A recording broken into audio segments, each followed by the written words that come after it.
Thank you. Hi, good afternoon, everyone. Welcome to the May 15th regular board meeting of the Tahoe Truckee Unified School District. I would just like to point out that President Driller is with us from New Zealand. Yay, technology. And the board did meet in closed session, and we don't have anything to report out. So could we get a teen volunteer to get us started with a Pledge of Allegiance, please?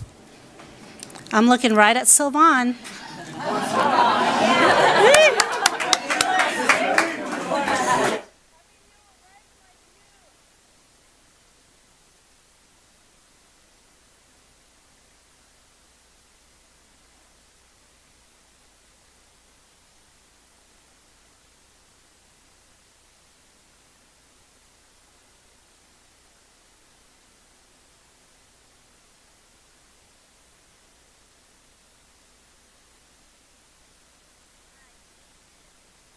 Thank you for that. Okay, we need to approve the agenda for this evening, please. I'll make a motion to approve the agenda. I'll second. All in favor? Aye. Aye. Aye. Aye. Aye. Thank you. And if I forget, please just be Chris. Sorry. All right, so tonight we have a school showcase from Truckee Elementary. And it's my pleasure to introduce Principal Gallus for the showcase tonight. Oh, I see sweat.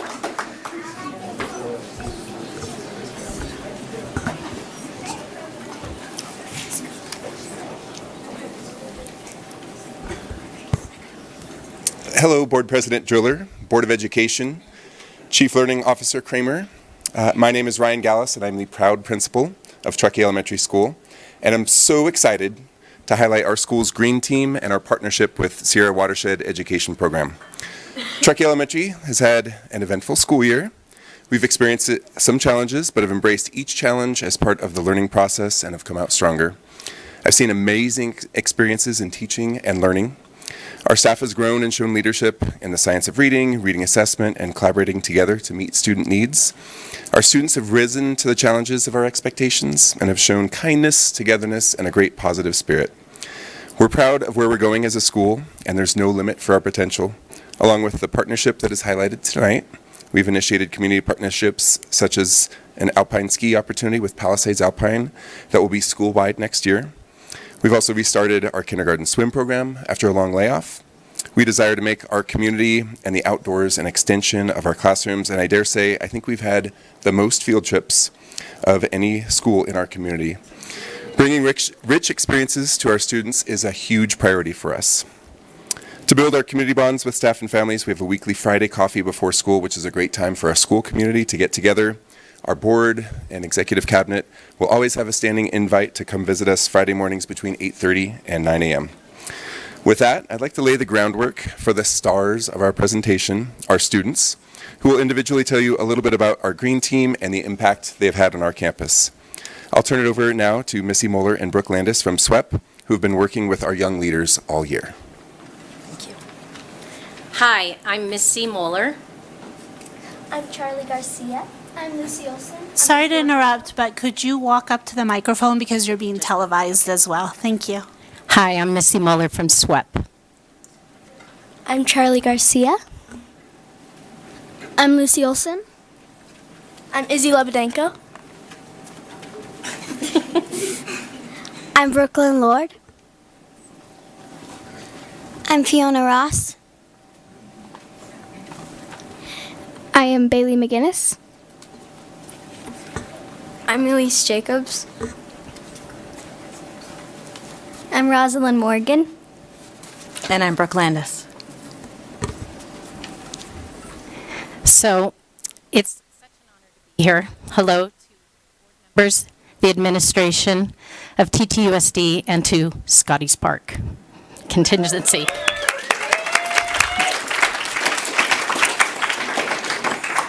So I'm Executive Director of Sierra Watershed Education Partnerships, and we work to promote stewardship by connecting students to the environment. I'm proud to say that we have partnered with TTUSD for 30 years now. That's a big deal.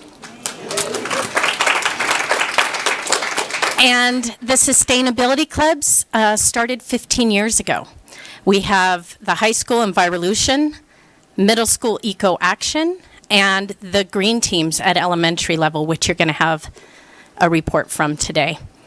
I'm proud of the work that these students are doing. I just want to let everybody know that they're not only mentoring other students in the school and making a difference on the school campus, they're also helping Tahoe Truckee Unified School District adhere to some of the new laws by the state of California and our counties in waste diversion and the decrease of greenhouse gas emissions. So without further ado, I'll have the students describe to you the progress that they are making.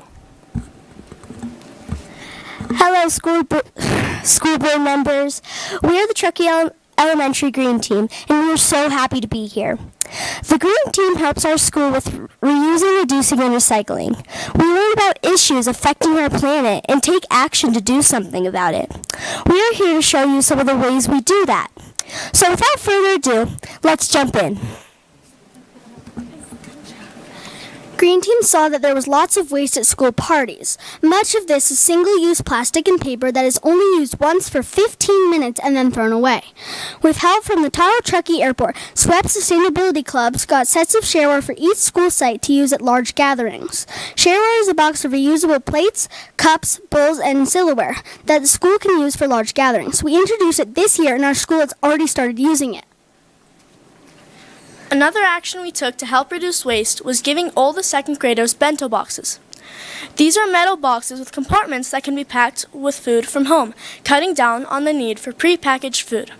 We developed and gave a presentation to all second grade classes at Truckee Elementary and handed out bento boxes to them. Did you know that food waste is one of the top contributors to production of greenhouse gases? In the cafeteria, we sort food waste and also this year introduced a share cart at lunch where people can put uneaten food they don't want. This way we can give it to someone who needs it instead of composting it or throwing it away. Another way we are saving perfectly good food from being wasted is by collecting food in the morning. The Green Team is testing a way to help save uneaten food at breakfast. We collect breakfast bags from teachers' doors with unused food and return them to the kitchen. This helps the kitchen out by saving them time and gets the food back to them within a 2-hour window so they can reuse it and not waste food.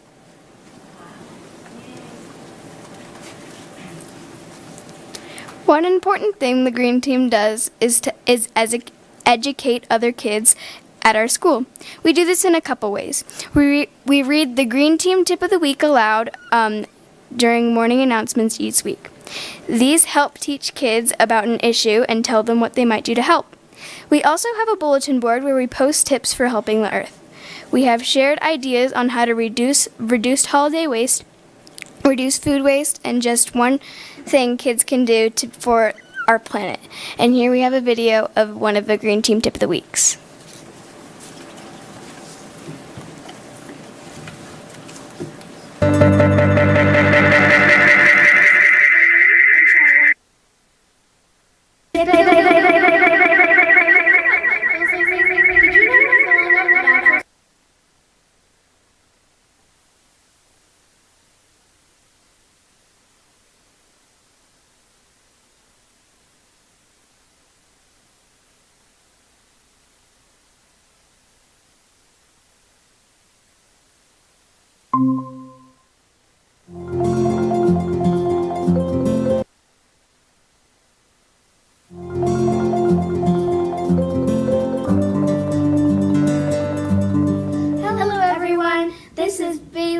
Charlie from the Green Team with our Tip of the Week.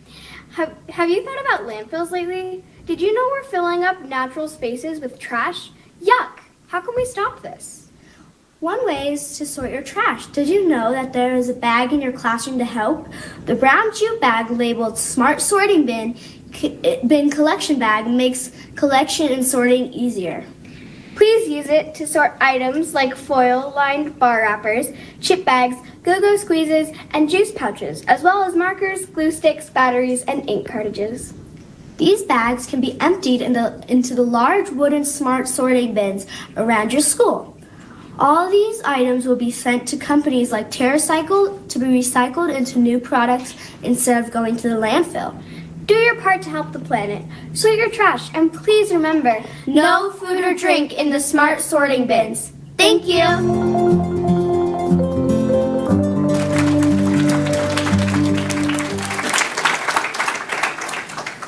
We help educate our community as well as our school. We made our own trash and outfits to join the high school Enviolutions Club and other green teams to be in the trash and show at Palisades, Earth Day Festival, and Truckee Elementary.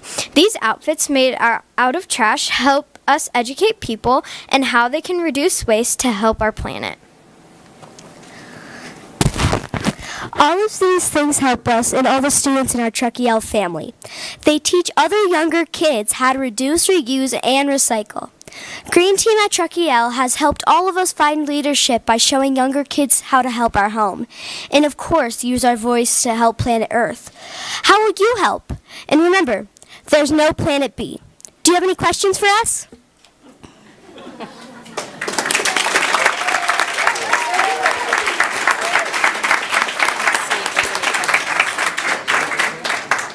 Thank you very much for your presentation. I'm going to open it up to the board. Do you have any comments or questions for Truckee L? No questions, but I love the presentation and that you all were so organized in how you presented to us, and that you've really taken on the earth as your mission to save, which we all should be doing. So I think it's really inspirational. And I think the bento boxes would be a great idea for local businesses to give out to their employees, or, for us to think about just as adults. So I think you've created a new idea that a lot of people haven't thought about. So keep going. Yeah, thank you. I would love to get a copy of the bento box map that showed what went where. I could probably use that at home. Missy or Brooke might be able to help you with that. I appreciate it. Thank you very much. It's a great presentation. Yeah. Wait 1 second. You're all just incredibly impressive. I want to just say that it's wonderful to see the younger and younger and younger and younger generations, thanks to the leadership in this room, taking this issue and taking it very seriously, compelling us adults to change our behavior. And it's just wonderful that you practiced and your notes are so well rehearsed. Everybody hit it right out of the park. Public speaking is not easy to do, and I know you all really kind of had to sort of like muster up the gumption to get up on that panel and speak today. So thank you for doing it for Earth, and I love there's no planet B. Yeah. That's definitely a slogan that has to hit. No, thank you very much. Yeah. Thank you for inviting us. Yeah, absolutely. President Driller, do you have any comments or questions? No questions. Thank you for giving us the children again. We love it. I was going to just say, Kirsten was talking about younger and younger kids taking responsibility. Really proud of you all speaking. That's a big deal. And we talk about that repeatedly at the board level, that we love the fact that we have student voice, and to have it starting at elementary school is really, really awesome. And Missy, 30 years, that's impressive.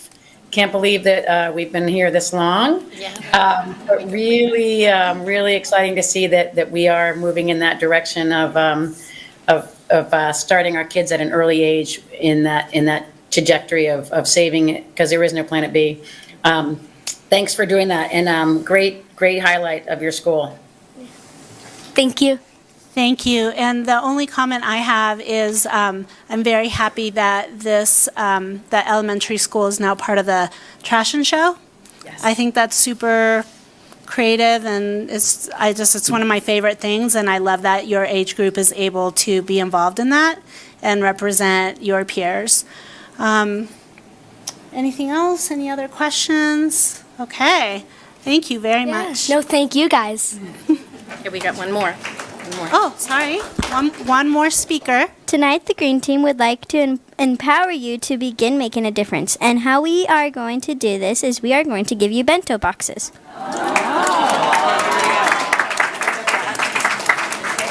As I like to say, it's not what you know, it's who you know. Wow, thank you. Thank you very much. So excited. Should we leave yours with Superintendent Kramer? I got it right here. Please. Oh, I'm so excited. I was going to tell Dee Dee she had to come back to get hers. Yeah, she does, actually. Okay. Yes, she does. Okay. Thank you. Thank you. Thank you. Thank you. Good to come back.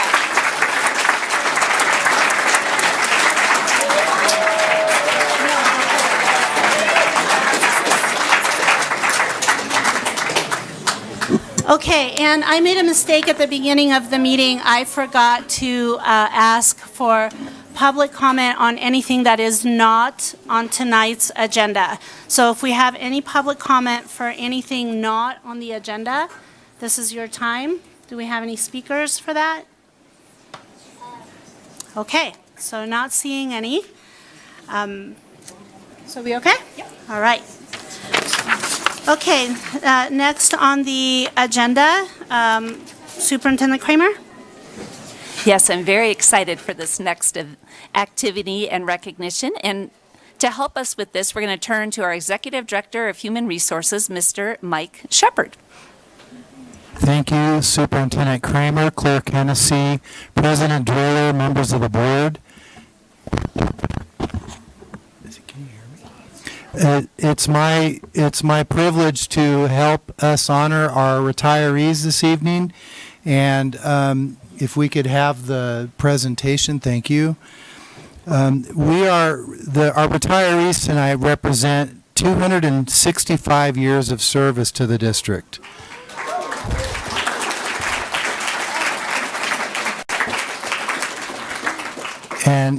And so what I'm going to do is call up each retiree, and your administrator will say some words about you. And then when I'm done at the end, I'd like everyone to come back up so that we can do a group picture. So let's start with Elizabeth Black, 22 years of service, speech and language pathologist.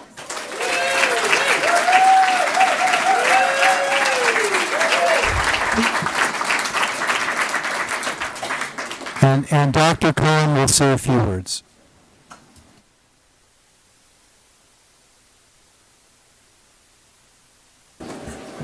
Okay. It is my honor to present the retirees from our Student Services Department. Each of the special educators I'm honoring tonight have made a tremendous contribution to TTUSD, serving students with disabilities and their families tirelessly.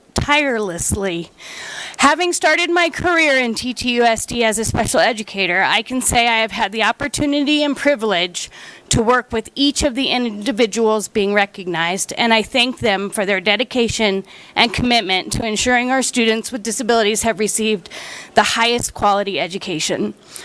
Liz Black, in Liz's 22 years of service at TTUSD, she provided speech and language intervention services to students at almost every site in the district and across all grades.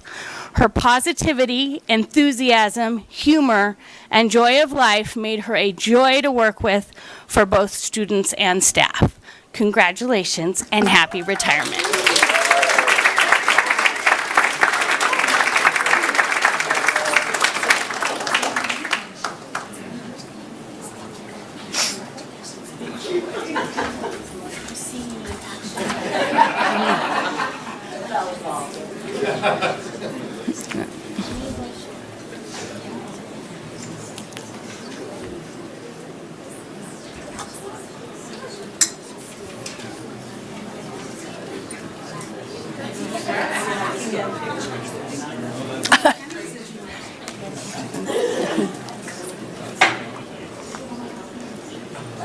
Maybe we should.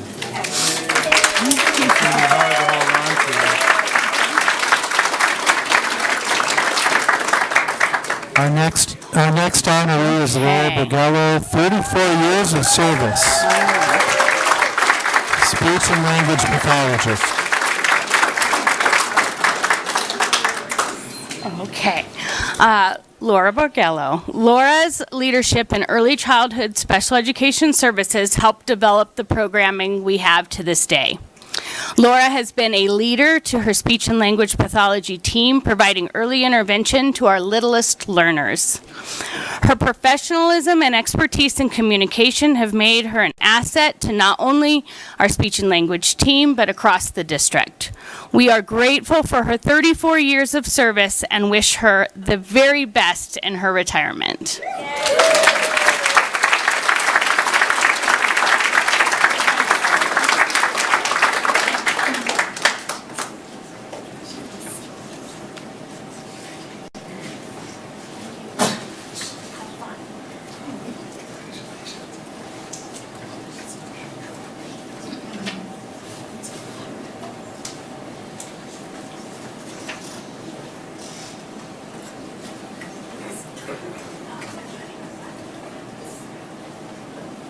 Our next honoree is Erica Peterson Murphy, high school teacher, 34 years of service.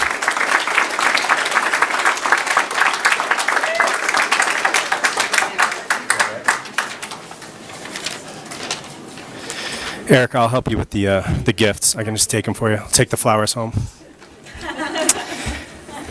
Over the course of Erica's 36-year teaching career, she has been a math teacher, a coach, an athletics director. Some of her favorite memories are any time that light bulb or aha moment happens in math class. And then for coaching, as she won 3 state titles for volleyball. And she created the successful program that we have at Truckee High today.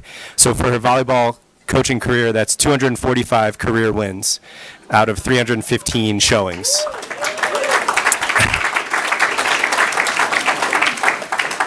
Erica possesses that rare quality found in educational professionals, true professionalism in all aspects of her work.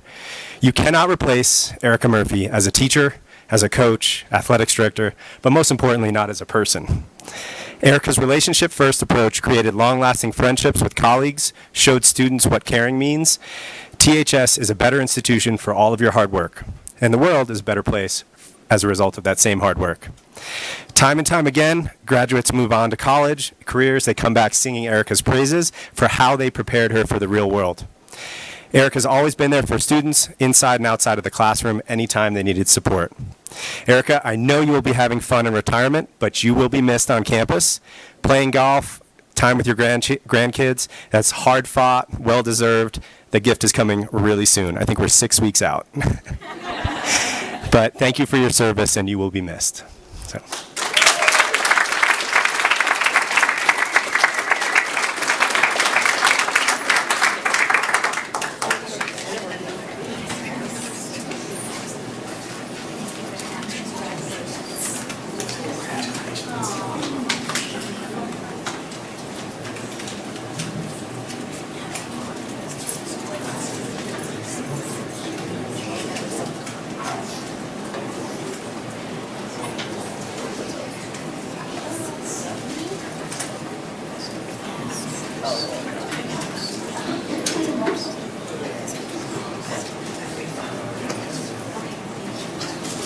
Our next honoree with 27 years of service, Nanette Rondow, Transportation.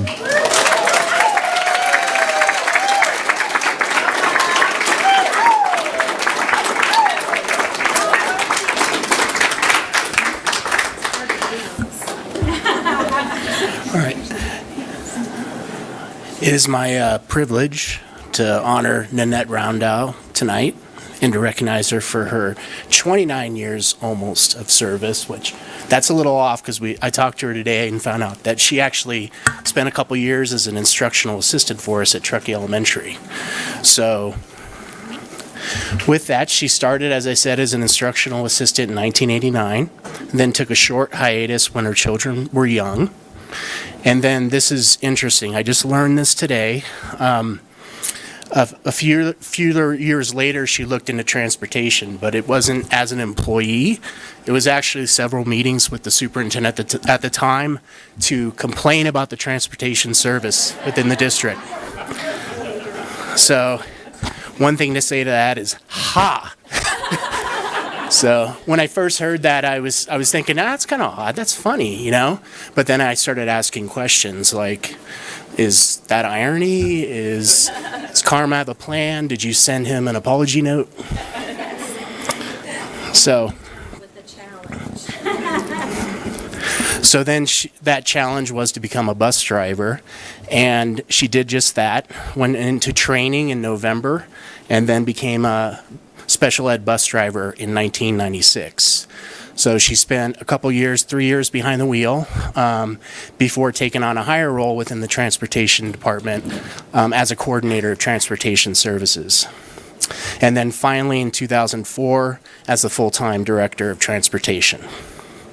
So if I had to choose a word to describe Nanette, it would be dedicated. So, but that's not really enough because there's dedicated and then there's dedicated. And Nanette is the latter. So probably that word isn't enough. We need to create a new one. So I tried my best, but I'm saying Nanette-icated is a new standard for TTUSD.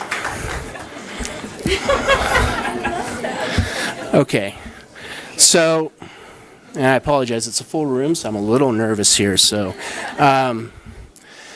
so with that, Nanette, nobody knows what you do on a daily basis. It's huge.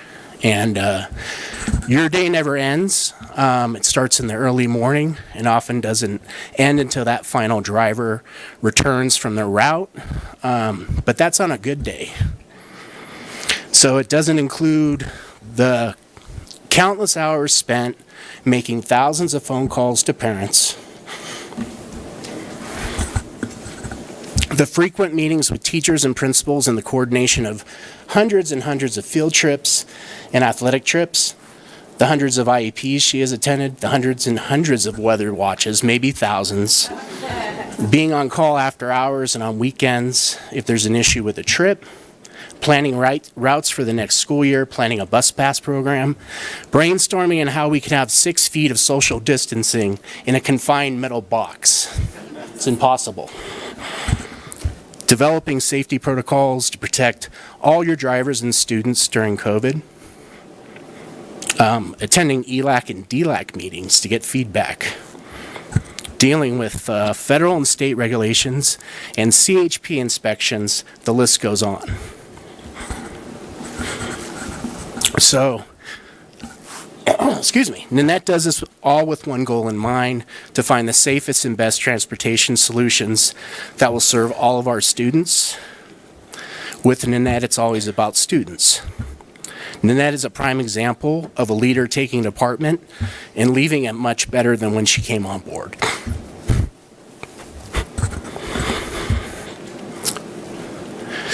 She is an exemplary leader, and the district has been very fortunate to have you for so many years. She has set some pretty high standards and has made all of us better for it. Thank you.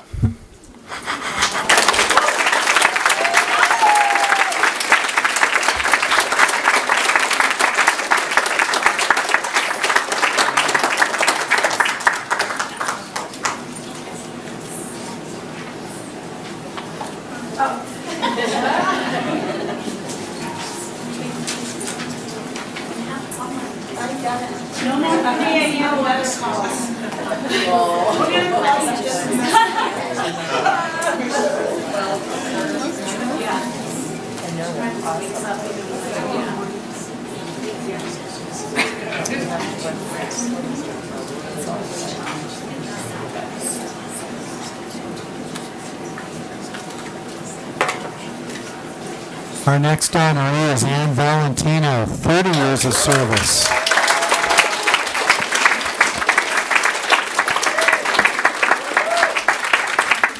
So the next two individuals have been a powerful team of support in our district, and Ann Valentino has been an invaluable member of our school psychology team, serving students across the district.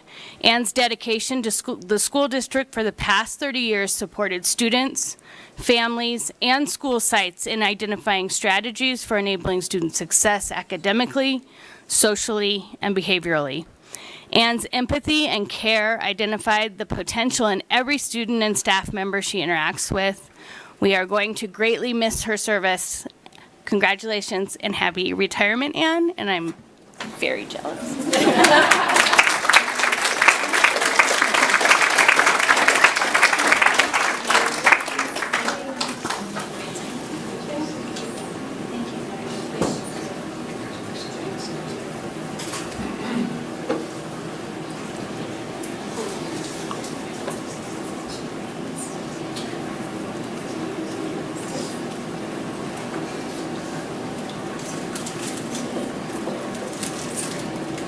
Our next honoree with 15 years of service, Chris Valentino.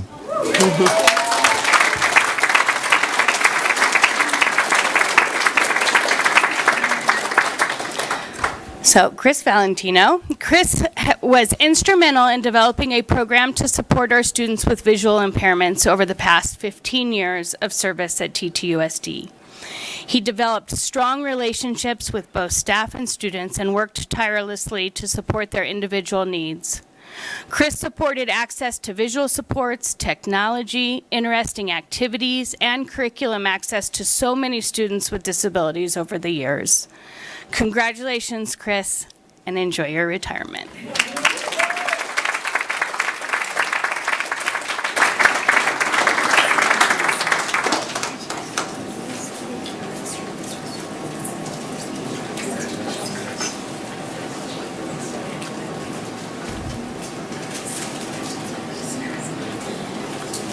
And before, I have a few attendees to read out who were not able to attend, but before we do that, I thought we would get the photo op real quick. So awardees, if you could please make your way back up and have your picture taken with the board. Come on up, honorees.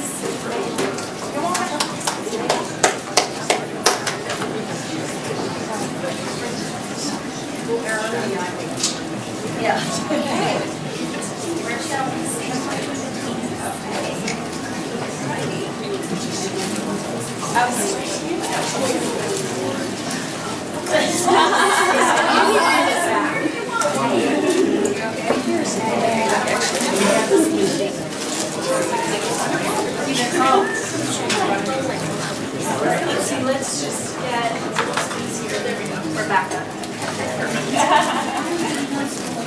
Yes. And then ready? All right, ready? 1, 2, 3. And I'm going to just take a couple here.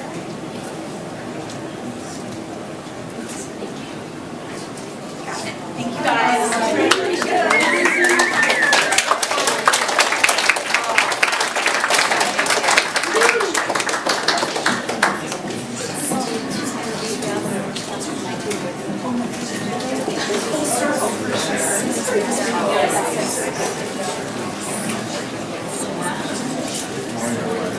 And as I said, the following retirees were not able to attend, but I thought we could I'll read their name out if we could clap for them. So next is Ivazina Blaylock, 29 years of service.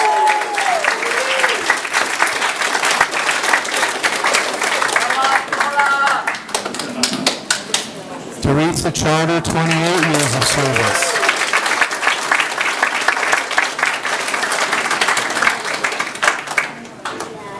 Cindy Friedley, 18 years of service.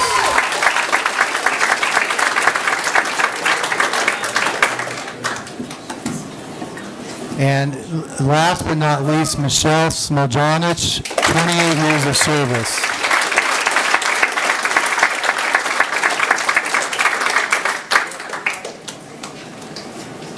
Thank you. That concludes our honoree presentation.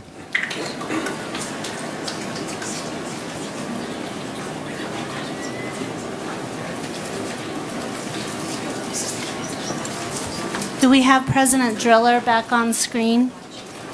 Miss Dee Dee? There you are.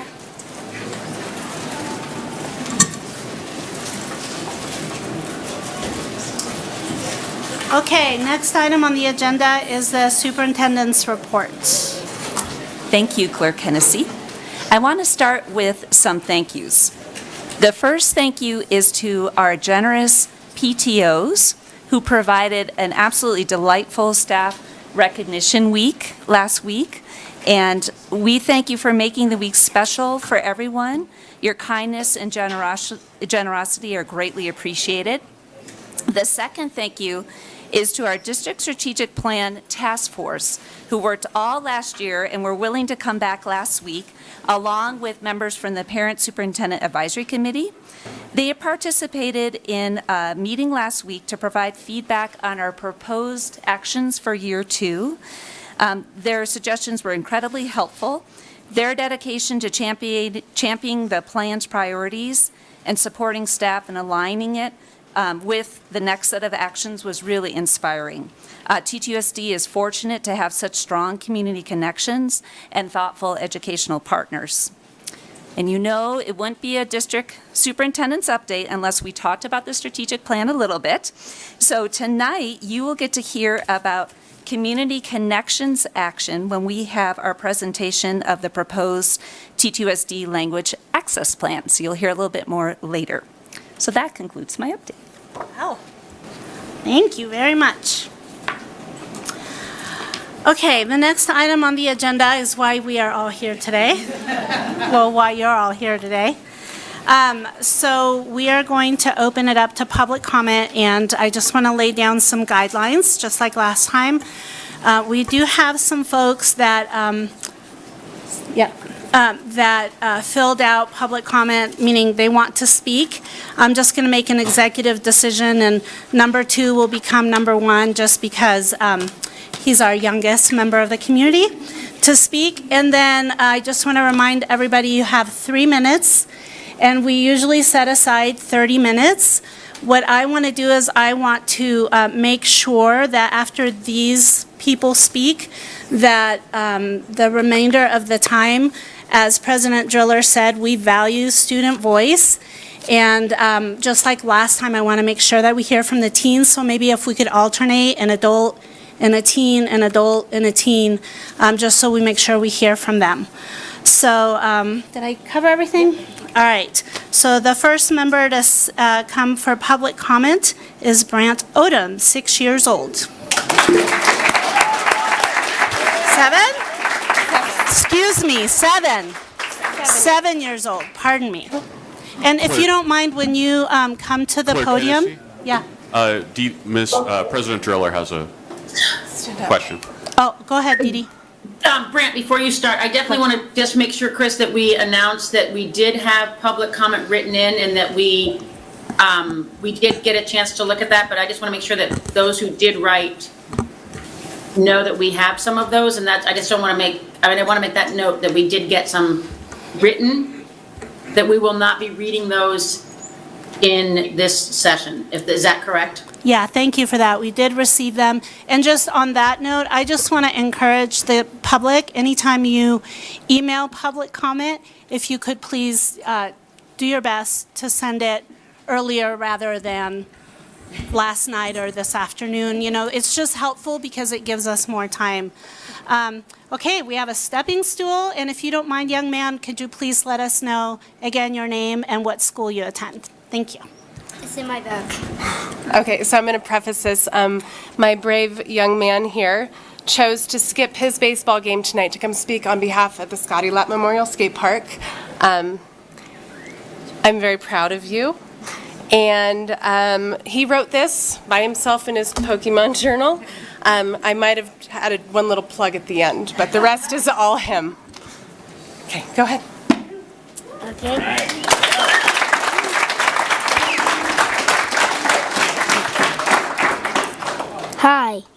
Okay. Hi, my name is Brant.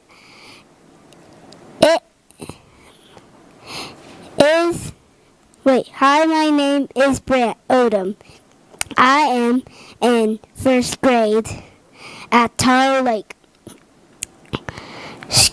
This skate park is the thing that I think about almost every day. It is going to be fun. I know you want a skate park too. So if it was next to my school, I would be really impressed. Because I could bring my skateboard to school and practice after class. I will skate with my friends. I'm just gonna, okay, this, and I can't wait to see you at Scotty's. Thank you.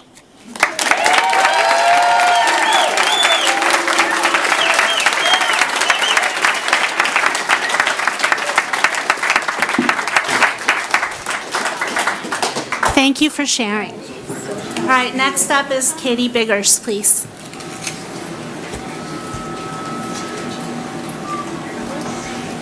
How do I follow that? Great job, bud. All right, I have a little bit of notes here. Great job. Thanks for having me. My name is Katie Biggers. I'm the Executive Director of the Tahoe City Downtown Association. I'm also a lacrosse coach for the North Tahoe lacrosse team, so I'm very well ingrained in the sporting community and have been a coach for the Truckee tribe as well. So I'm very well aware of our kids' needs for, for opportunity. So thank you for having me here today. I'm very excited to be here on behalf of my TCDA board as well as, like I said, my personal endeavors, but specifically today to show our support from our business community for Tahoe City in support of the Scotty Lapp Foundation and this proposed skate park. The skate park promises to be a valuable addition to our community, providing a safe and vibrant space for our youth to engage in healthy, active recreation, which I already mentioned. It'll serve as a hub for our children and hopefully foster community and engagement, as well as also activating, business vitality as well within Tahoe City. So we're very excited through that. I would also say that through direct outreach via TCDA and the Scotty Lapp Foundation, we've garnered support from numerous local businesses and organizations from out Tahoe City and the West Shore. Specifically, about 45 out of the 125 core downtown businesses that were solicited, and discussed. And this was one-on-one communication from this amazing team right here that we're so grateful for. So, including major businesses such as ones that you probably know: Alpenglow Sports, Olympic Bike Shop, Tahoe Dave's, Big Blue Adventure, Blue Zone Sports, Boatworks, Tahoe Art House, and Tahoe Tap House. These businesses recognize the positive impact that the skate park would have on our community by encouraging the outdoor activity and supporting development for our children, as well as just fostering creativity, determination, and pushing through perseverance. So, over the last 2 years, they have looked at multiple spaces, the Scotty Lapp Foundation and the TCPUD, which we totally recognize and have been a part of this process for them throughout the whole time, and we understand that this is the best location. We've obviously looked at multiple spaces, which I could go on about, but this is the best space that we, as a business community, have felt that would support our community's needs. And so I really urge you guys to support this. We're really, I can't tell you how often I get community members that say, where can my kids hang out in a safe space? And I go, let me think, I'm pushing them to like our base camp hotel. They have a nice lobby. I'm pushing them to my office, to my boardroom, like it's bizarre. We don't have that many spaces in Tahoe City, and we need this. And this is part of a bigger revitalization plan in Tahoe City that I do think that the courage that the Lapp family has taken on to push forward has encouraged even a greater effort for Tahoe City to kind of push through and move forward. So thank you so much.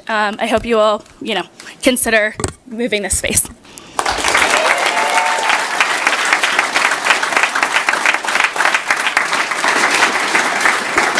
Thank you. Thank you. Next up is Thomas Lane. Thomas.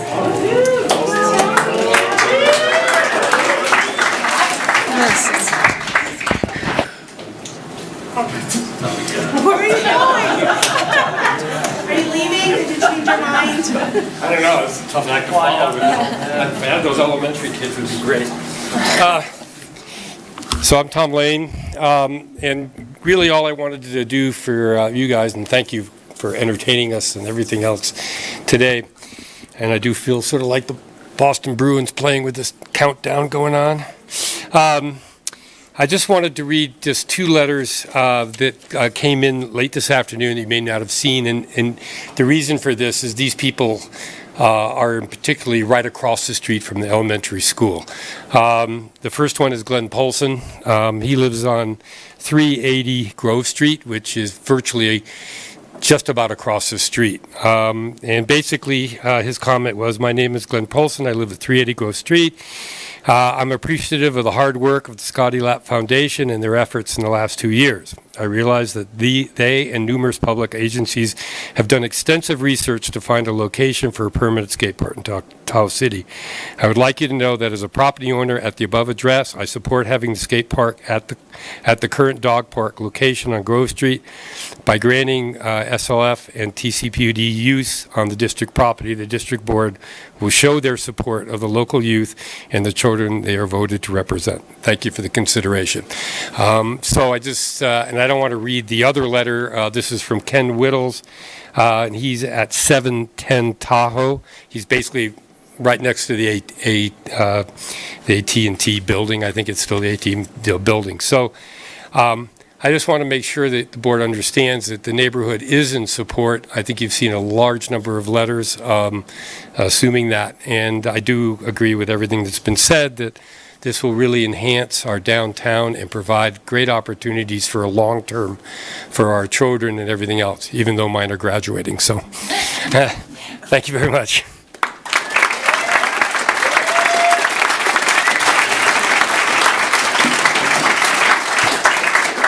Thank you. Next up is Amy Lapp.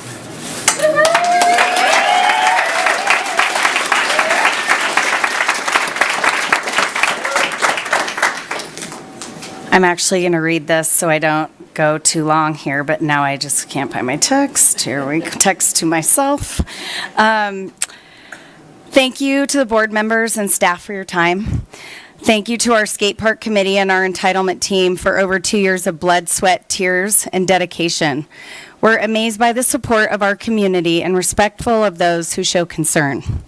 I want to commend the youth of our community for their decision and loyalty to this project, or dedication rather, and loyalty to this project. Please remember that for many of them, this is their first time ever having the opportunity to work through a process like this, and we're doing our best to help teach them how. We hope by having this experience that someday they can do this for their children's community. Those of you in support tonight, please stand up.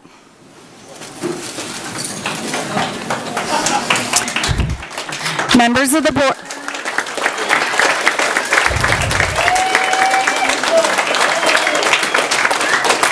Thank you.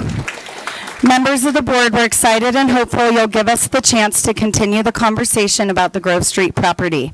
As Scotty's mother, I've literally spent every day since his passing in February of 22 extensively searching for a suitable property to bring a much-needed amenity to our community. As I mentioned in our presentation on 4/23, we have spent over 2 years working with various agencies, the district supervisor, local businesses, county agencies, the skate park project known as the Tony Hawk Foundation, Tahoe City Business Association, and Tahoe City PUD. We appreciate all the time and money all of these agencies have spent on helping us with our mission. Based on the research to this point, if we cannot build on the Grove Street location, I am pretty confident that our project will not be able to be built in Tahoe City. Saying to move on, look further, or not here but somewhere else is effectively saying no, as there are no other plots of land that meet the needed criteria. In closing, we're hopeful that the board will give us a chance to explore with the district and the Tahoe City PUD to move forward and to look at the parcel on Grove Street as a viable option for a skate park to serve as a community amenity for Tahoe City. Thank you.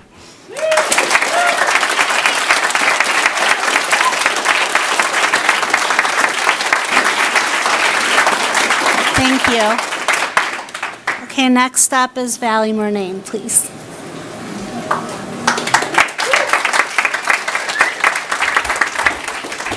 For the record, Valley Renee, Director of Parks and Recreation with the Tahoe City Public Utility District for 2 more days, and then I'll be retiring. Indra Winquest, our incoming director, was unable to be here tonight. Unfortunately, we had a conflict, and so I won. I think I won tonight by being able to attend.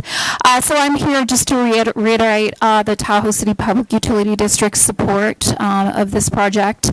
As previously mentioned, we do have a letter of support with the Scotty Lapp Foundation.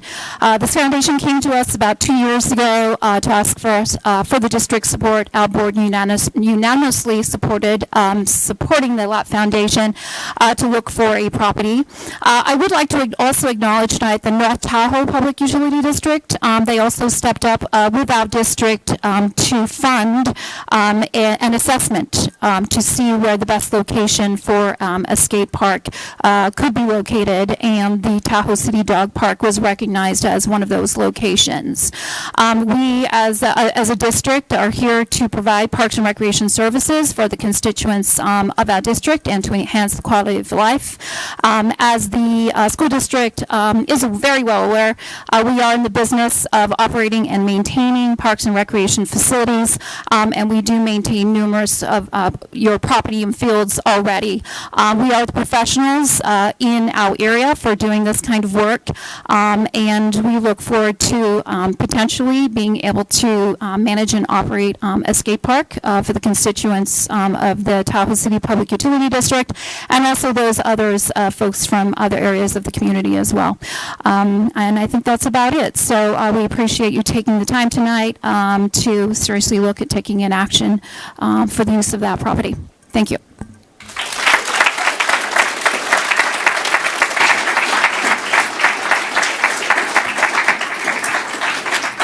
Thank you. We have 2 more handouts, so if anyone is going to want to speak after these 2 speakers, please be ready. Next up is Brian Buckton.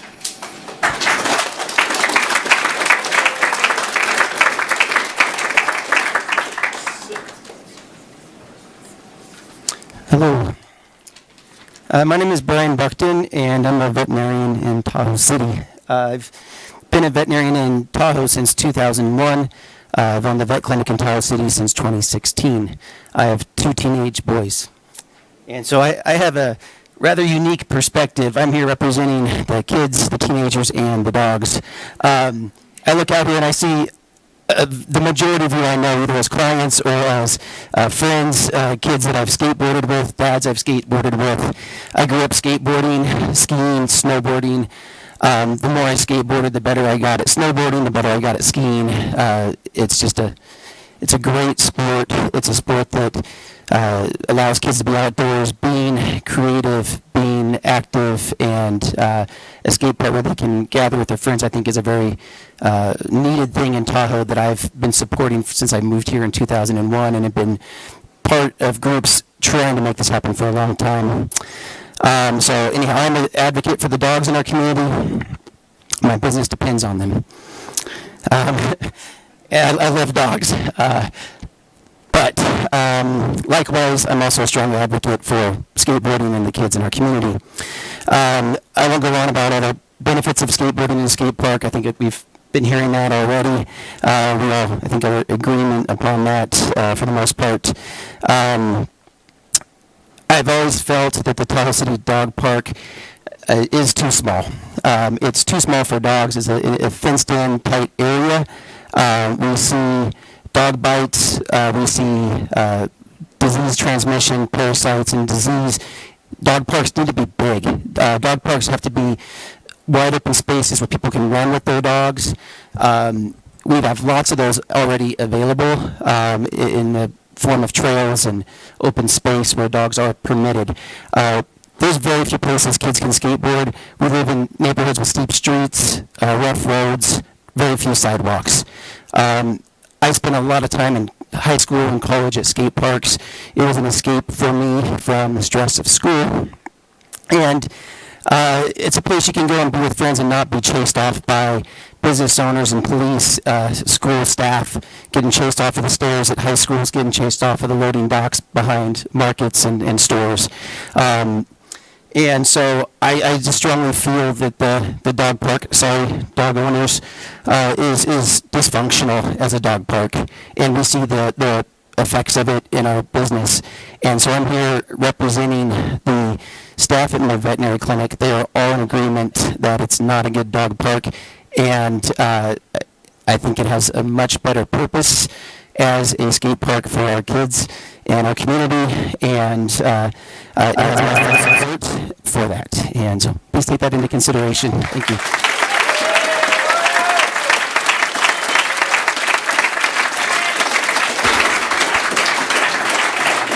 Thank you. Next is Carrie Bradley, and again, I want to encourage anyone else who wants to speak after Carrie Bradley to line up against the wall. Thank you.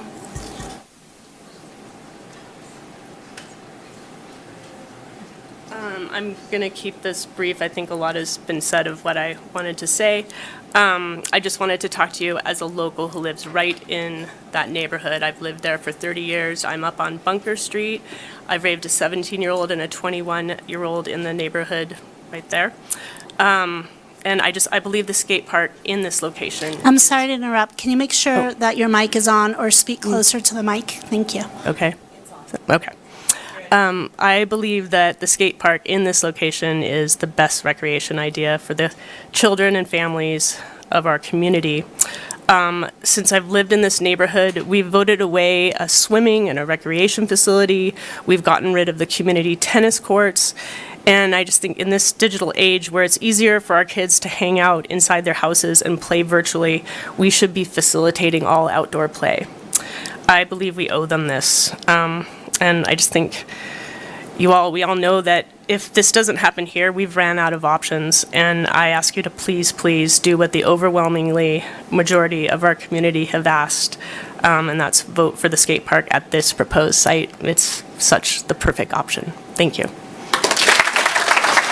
Thank you.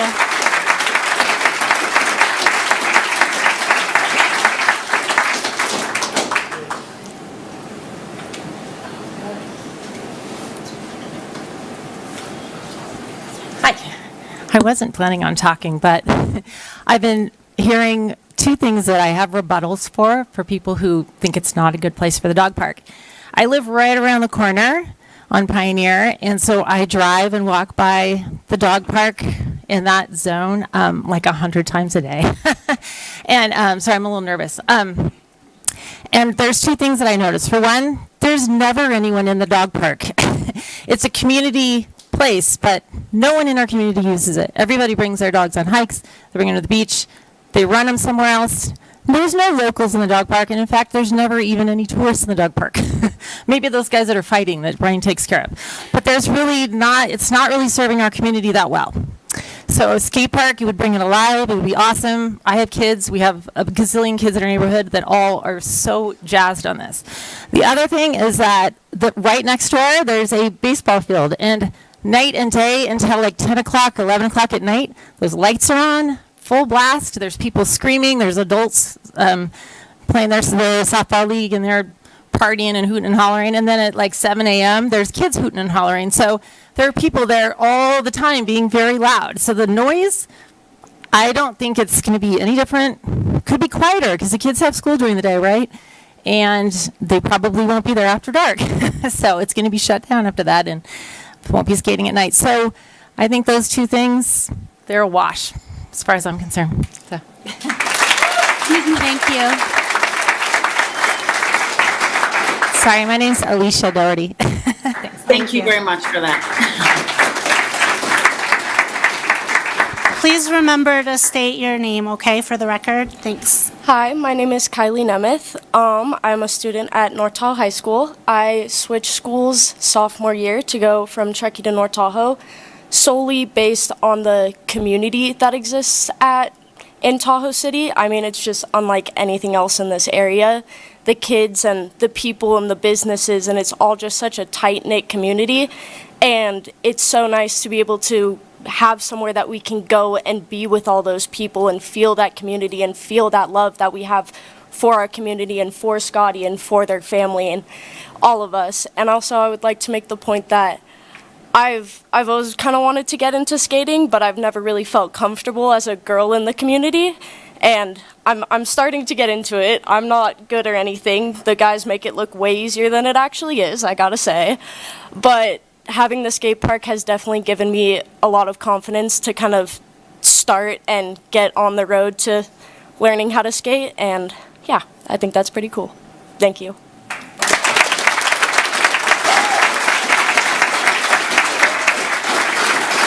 Thank you.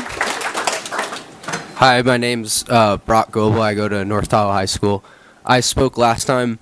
I don't really have much to say besides thank you all for listening to us and using your time and listening to all these people talk and say their opinions. And thank you to everybody in the crowd, too, that's all showed up and even traveled from places. Like, I know Isaac's back there. He's from the Bay. He's all the way over here. So it's really cool to see everybody here. And I just want to say thank you to everybody. And let's get this skate park. Thank you.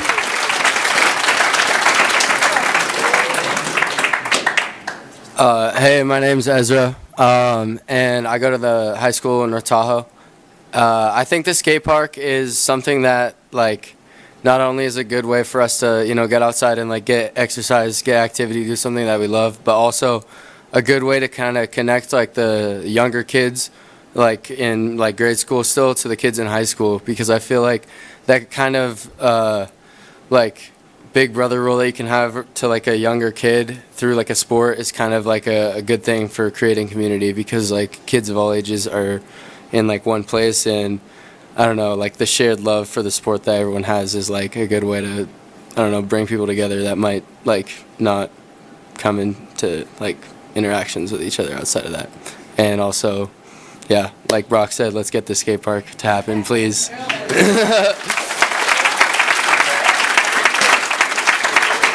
Thank you. Okay, last call. All right. President Driller, can you still hear us and see the boardroom? Yep. Okay. And I don't know, well, I'm pretty sure you can't, but there are people out in the hallway as well, just FYI. Okay. I need a moment. Yes, please. Okay, so this time we will ask our Chief Business Officer, Assistant Superintendent, Mr. Todd Rivera, to do some information for us.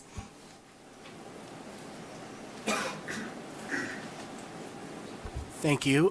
So you've received a lot of information, comments, public comments, as well as a presentation that took place on April 24th from the Scotty Lapp Foundation on the proposal. And just to remind you of kind of the specifics, is the property that is being proposed is currently the property of Tahoe Truckee Unified School District, but it's currently being used as a dog park that's being operated by Tahoe City PUD. So because of that relationship, the board will have to discuss and make a decision on whether you would authorize staff to continue to work on an agreement with Tahoe City Public Utility District in order to change the use of the existing dog park located at 211 Grove Street. So tonight we will not be necessarily approving a skate park. It's just because that's something that the district itself would not be involved in specifically, but it's to work on an agreement with Tahoe City PUD in order to allow them to move forward with the necessary preparations for that. Thank you for that clarification. Okay, so I think I'm going to open it up to the board for discussion and deliberation and questions. Let's discuss, people.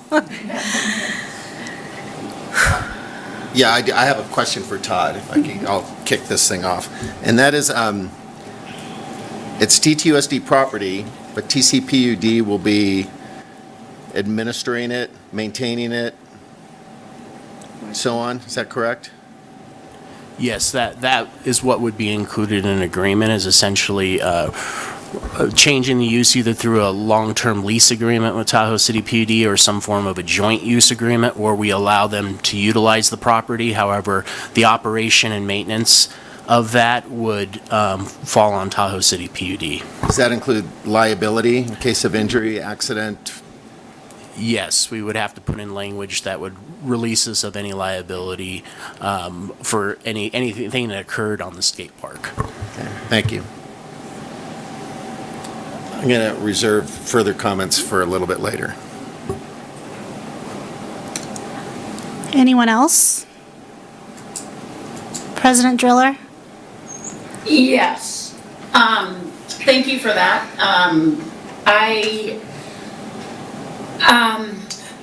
I want to make it known too that I think that I'm not sure how you want to do this, Chris, in terms of procedures.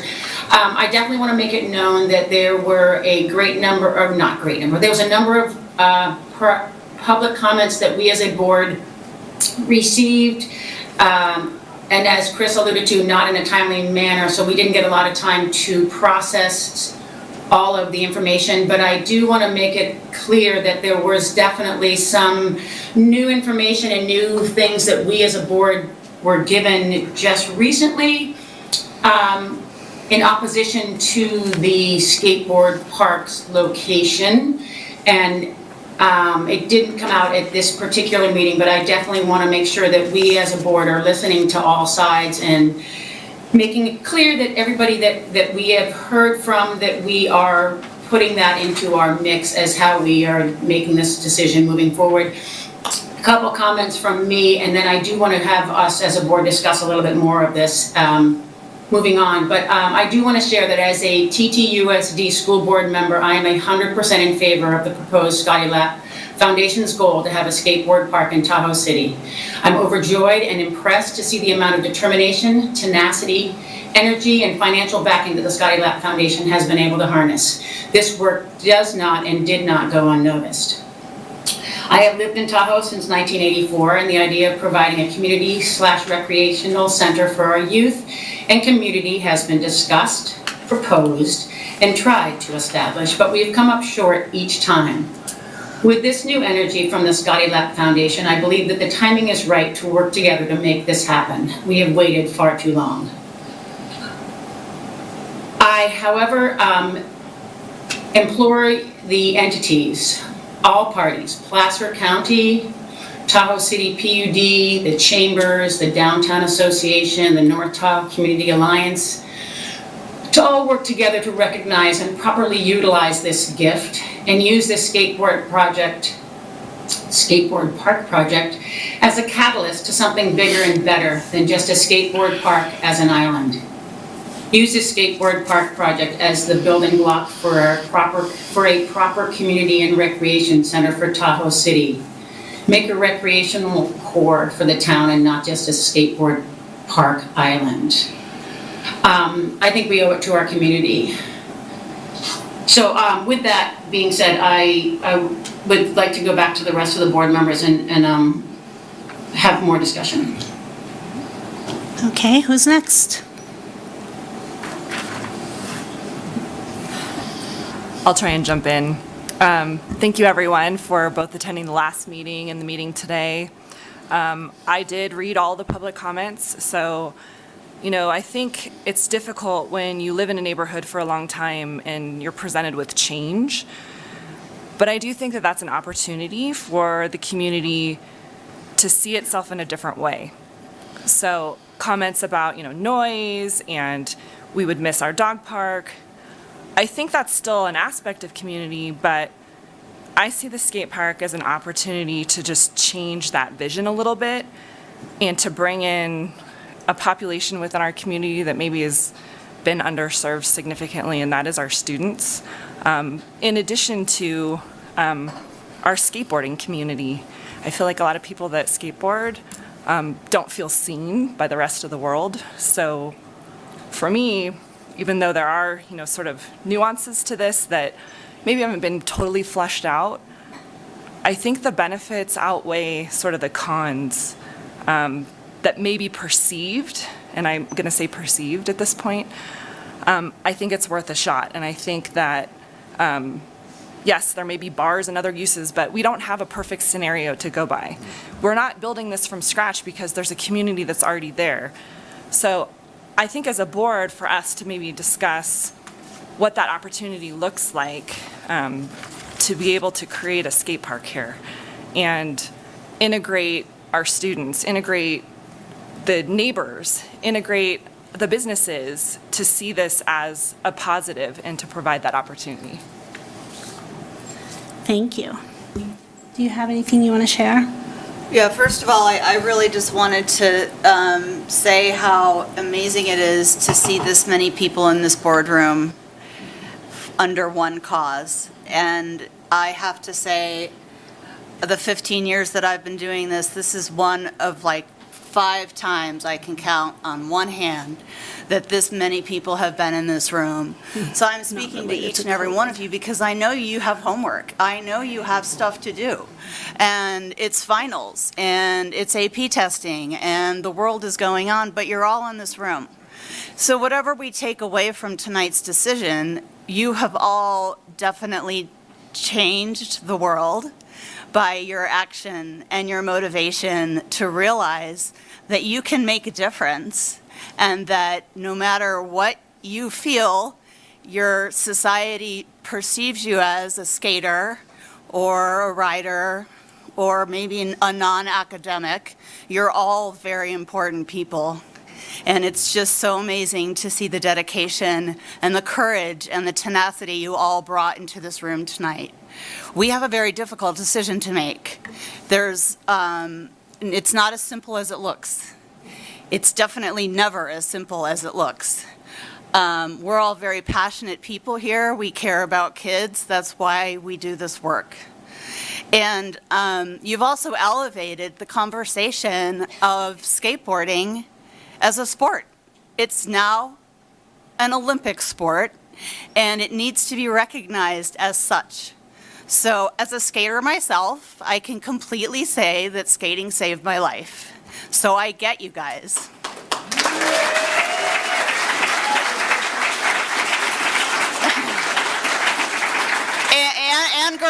And girls, right? We're trying to make this very much a gender-friendly sport.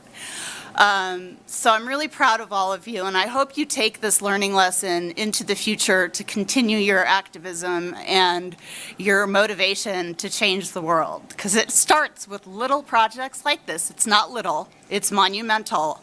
But the size of that piece of land, in my opinion, is 1/8 of what we should be asking for.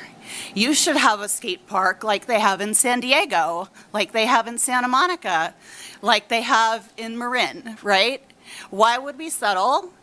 And that's the only thing in my mind is you all deserve a whole lot better than a little tiny piece of land that used to be, that is a dog park currently that no one uses, right? We should have an actual, real skate park for all the different levels, so that the little ones can have their area, and the intermediate ones can have their area, and the advanced kids can have their area.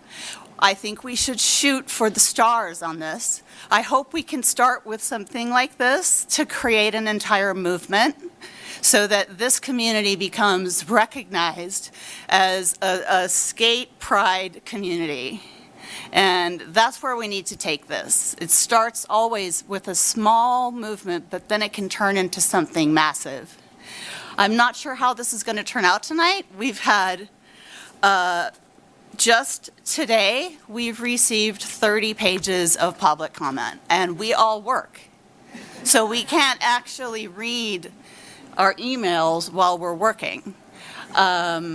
So I think we're a little bit kind of discombobulated. I'll be totally frank with you. It's not a perfect process because we want to make sure we honor what everybody wants to say. And that's an extremely important part about being a board member, is having an unbiased decision about how to make the right decisions for the better of the community and the kids and the students and everyone involved. I think that's all I have to say for now. And no matter what happens tonight, I don't want you guys to give up, okay? No matter what happens tonight, don't give up. Okay.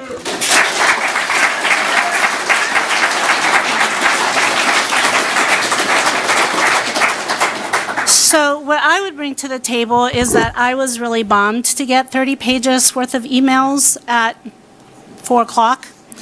However, so my daughter Ella with many of you, played AYSO on those fields forever and a day. And I'm in Tahoe City often enough to see the traffic in that dog park, or as someone said, lack of. I'm at the elementary school at least once a year. I know President Driller's there a ton, but at least once a year I'm there. And on my way in today, I live in Kings Beach. I went through Tahoe City because I needed to stop and really look at that park as I've not looked at it before. And I too feel like it's small, but that's none of my business. Dang, this is hard. Okay, so I walked the site and I walked the street from 28 past the elementary school.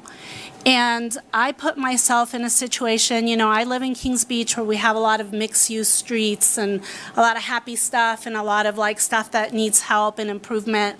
And I was looking at the properties across the street. I think I saw 2 businesses and not even a handful of houses. And I think that the skate park would be fine there. I think the skate park would be great there for a lot of the reasons that you all have shared. And also because, again, I was looking at it from the point of view of a neighbor who sometimes gets a little ticked off about the stuff on my street, right? And really, as I believe it was Alicia that said, you know, there's baseball, there's carpool, there's soccer, there's up to 10 p.m. And I do want to acknowledge a comment from last meeting, and it may very well be in here again, right? That there's activity that happens in those parking lots after 10 p.m. that the neighbor that spoke up last week, actually she didn't speak up, she came to us after public comment and shared that, you know, there's activity happening in cars across the street from her home that she's very unpleased about. Again, that's not going to be, in my opinion, the PUD is going to be guarding that, turning off lights, and then it's up to neighbors to call in unsavory activity, right, like it is right now. I understand the vision of President Driller. I'm very involved in the Kings Beach community and the evolution of it in the last 29 years that I've lived there. And I've seen the evolution of Tahoe City, and I know the difficulties firsthand of volunteering with and working with the county and other entities. And I would like to see a skate park in the near future, not in 10 years from now. And I think that that's what's going to happen if we don't approve the switch, the change of use on this land, is that 3 years from now, whether I'm on this board or not, this amazing family and their supporters are going to be like, can we please have the dog park now? And I don't want to see that. I don't want to see that because I don't believe that's necessary. I believe that the sooner the better, and I also believe that I'm looking around this room and a lot of y'all are out of here. Right? Maybe not far, but a lot of you are going to start the next stage. And how amazing for you to have that home pride that you advocated for this to happen. There's just not enough negatives for me. And so I just want to open it up to our board to really discuss and hash out, because we have 2 choices tonight. One is to table it till a June meeting, and I would respect my fellow board members if they chose to do that. And the other one is to hash it out and vote tonight. I will tell you that if I push that, I don't know that we're going to have a positive, you know, I'm not a mind reader, and you've heard the feedback, so I don't want to push my fellow board members, but I just want to implore my fellow board members that if there's more positives than negatives, that makes sense logically, and I want to say in your hearts, but that's not fair. To you know, so I'm open. Let's see what's going on. Let's discuss. I agree with Clerk Hennessy that this is the first time since I've been on the board that I don't know which way the vote's going to go, having heard what I've heard tonight. I will say, though, that I did not grow up as a skater, and my kids don't skate, not for any reason, just because It's not something that we've really taken up. And before the last meeting, prior to the last meeting, I was fairly ambivalent about skating. I knew there were skate parks here and there, and kids were having fun there, and that was fine. But when I heard the testimonials of the kids that spoke at the last meeting, I was thoroughly and completely convinced of not only the need for a skate park in Tahoe City, but also the benefits of it as well. I perhaps in my past life questioned the benefits of a skate park, but when I heard these kids talking, which I think many of you are here now, at the last meeting, there was no doubt in my mind of the benefits to the students that participate in skating and take up skating at whatever skateboard park they might be at. The question, though, as some of the board members have brought up, is the location. Currently, there's a dog park there, and some of the arguments I heard regarding, the people who own those dogs, and the Dr. Veterinarian, whoever you are, I appreciate your analysis. That was actually very informative. But we can't just tell those people, oh, you can go walk your dog somewhere else. Go out into the woods or go somewhere else and walk your dog. Those people, have rights just as well as anyone else. The incidents that occur in the back of the bar concern me, and with all deference to Clerk Hennessy,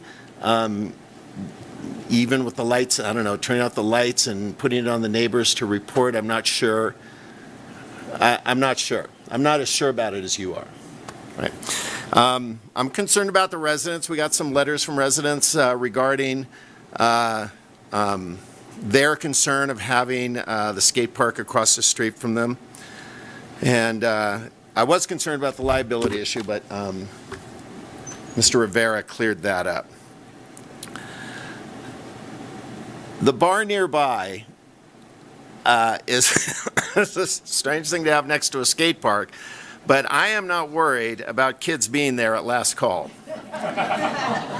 That is not a skate park problem. That is a parent problem. Carpool problem, perhaps. I'm a homeowner myself, like many of you, and I'm concerned for the concerns that the residents have, but they live across the street from a baseball field and an elementary school. And while the dog park may be quiet when the dogs aren't barking, I think the addition of a skate park in that location will have a minimal impact in regards to noise levels. I think it will be well attended. There will be more people there, and that concerns me. And finally, the dog park. I have a dog myself, and we go to dog parks. But ultimately, Tahoe Truckee Unified School District's mission is to benefit and serve students in the community, not dogs and their owners.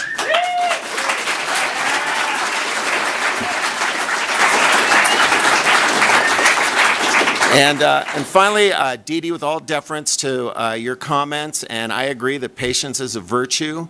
I do not think the LAP Foundation is here tonight to promote a multifaceted athletic complex in Tahoe City for the benefit of all. I think they're here to build a skate park in memory of their son to benefit the students who are skaters and are looking for that place to have community. So, I am in favor of voting tonight and not putting it off.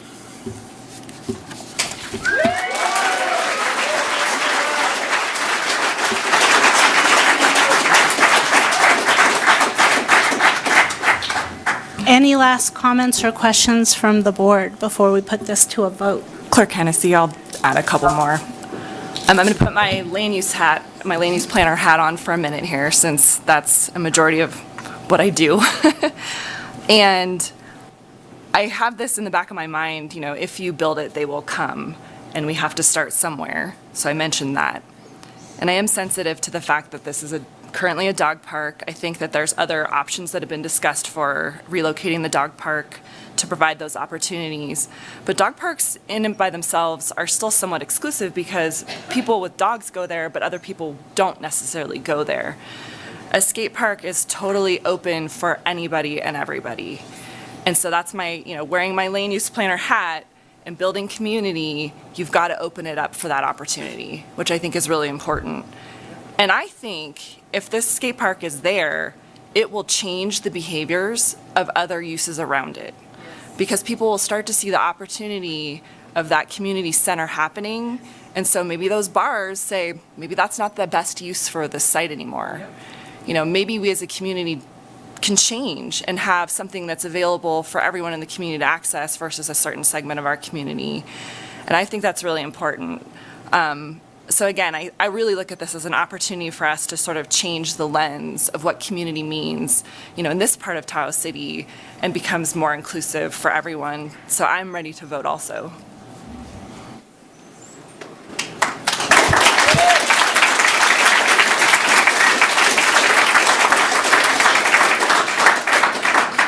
And Trustee Nishimori, what you were saying reminded me of what Amy, you shared about the Tony Hawk Foundation's belief, like put it somewhere very public, right? So that just aligns. President Driller, any other comments before we take it to a vote? Thank you. The only thing that, as we talk about, I appreciate Danielle's changing the way it will be. And, if a skateboard park is right behind a bar, there will be different people in there at different times, and it may be differently monitored. And so that there is an opportunity for that to change for sure. I do appreciate the fact that it's something that Kirsten Levac was saying, that it should be bigger. That may not be within our realm of where we are. I'm not a fan of the location for sure. It's pretty obvious that I'd like to see it somewhere else. I'm not necessarily thinking that it is the best place for, I've gone around New Zealand, and we have, and ironically enough, as you say now, you're looking at it with a different lens. I'm not a skateboarder, but my kids did it, but we were not very good. But for what it does, and that's why I said I'm 100% behind a skateboard park, every little bitty town that we've gone through in New Zealand has a skateboard park. They're not in the center of towns. And maybe just because New Zealand is rural, they're outside, they're not right in the core of it. There's going to be pros and cons with everything we do. Our role, as was alluded today, is what's best for our students that we are with now. Prolonging and again, I'm probably being selfish. We have such energy with the Scotty Lap Foundation moving a recreational activity forward in our town. Like, I am just chomping at the bit. Like, it's so silly to waste this energy. I personally, I sometimes, and Valley did indicate that we are, PUD is organized, they're experts in the field of recreation. And so that there shouldn't be any issue in terms of their maintaining a skateboard park and monitoring the usage of it. I wonder if the PUD is getting too separated with all the things that they're doing.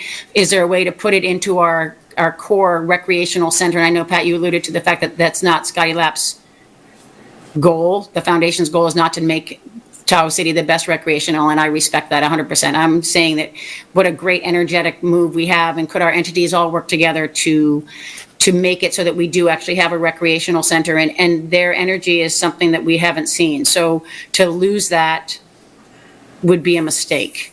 I support our board, and we usually, we work as a team, and we do support our programs as a team. I do appreciate the opportunity to voice our separate opinions and to explain that there are certain things that we dislike and like. Would the switching of the use be the best for our community's youth? If there is no other place, if there's no way that we can use the Tahoe City Community Center, if there's no way we could put the temporary one there until they move stuff around, if they've seriously exhausted, and if it isn't just that they're using the dog park area because it's the easiest, it's the flattest, if all those things are exonerated, and we've come to the conclusion that this is the only place that Tahoe City can do it, and this is what our board feels is the best, we could probably go to vote with, again, that would be the easiest way to go if that's what everyone decides. I'm still thinking there's a better place, but I'm not the expert. So I'll leave it at that. Thank you. Trustee Levac, any final comments or thoughts? Nope. All right. Clerk then- Hennessy, just one more thing. Yes, please. So the way that we have this presented to us tonight is for the option for a long-term lease or a joint use agreement. So I think that's something for us to consider too, that if somehow we can pull other entities together and build a bigger, better skate park somewhere else, it doesn't take away the opportunity to have that still out there long-term, while something in the near term could happen on the school board site. So I feel like this is a stepping stone that could be used, and if it's there for long-term, great, but if there's also something that's bigger, better, that serves, more of our population, I think that that's still out there as a possibility. It's just this is a more near-term decision. Okay, Thank you, Danielle. having heard all the comments and having had discussion, I would like to ask for a motion to authorize TTUSD staff to negotiate with the Tahoe City PUD in the change of land use. It's a lot of words. I know, but I'm like jumping out of my heart right now, so that's what you're getting. I will so move. I'll second. All in favor? Aye. Aye. Aye.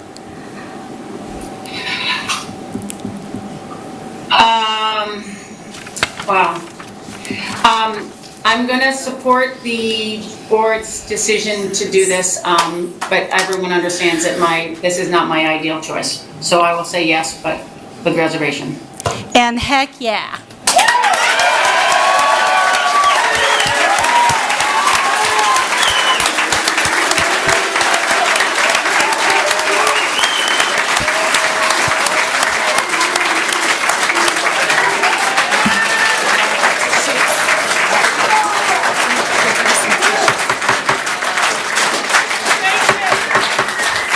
Okay, the board is going to take a few minutes recess, and there were two gentlemen that spoke last week that I don't know if you're here. Azure was one of them, and then the gentleman who introduced the unique qualities of his friend. If you're here, I would love to talk to you for a second.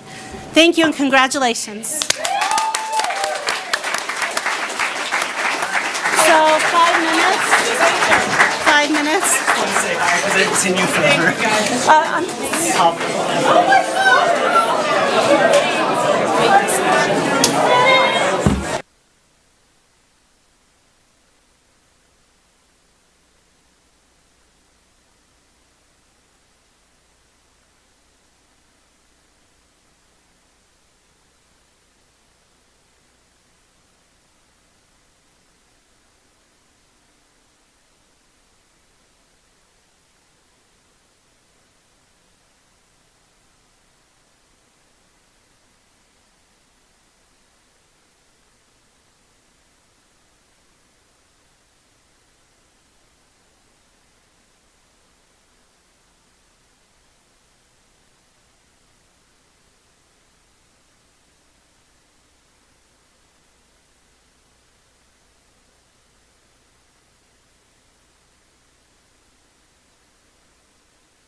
speak? Oh, it's already cooler. It's already. There's less bodies. Yes, we'll get started in 10 seconds.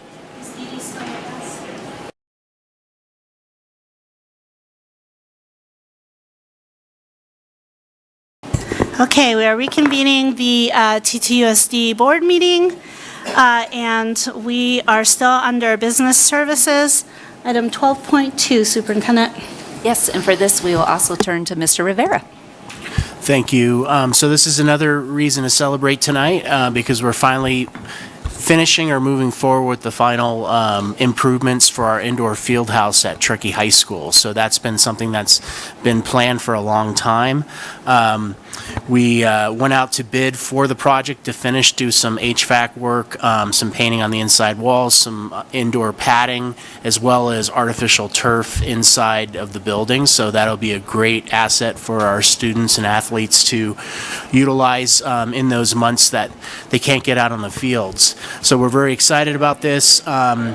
We tonight are asking the board to approve bid package and contractors agreement 243708 with GLA Morris, who was the lowest responsive and responsible bidder for the Truckee High School Fieldhouse project.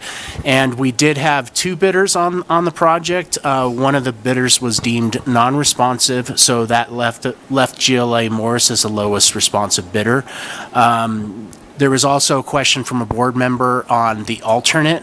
We labeled it alternate 1, which was the replacement of the scoreboard at the Truckee High School soccer field.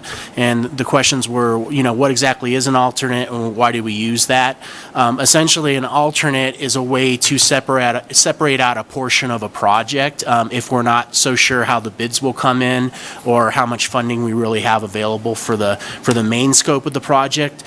So by doing an alternate, we can still get a bid and a price on that specific scope of work for the alternate, and then if we determine that we do not have enough funding for both the main project scope and the alternate, or it comes in a little higher than we expected, we can essentially disregard the alternate and just move forward with the main scope of the project.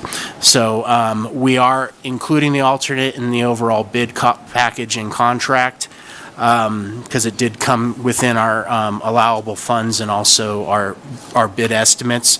So we're asking that you approve this agreement for $883, that'd be great. $883,615. Okay, thank you. And just for those watching, just a reminder that we do have this agenda presented to us with all the attachments.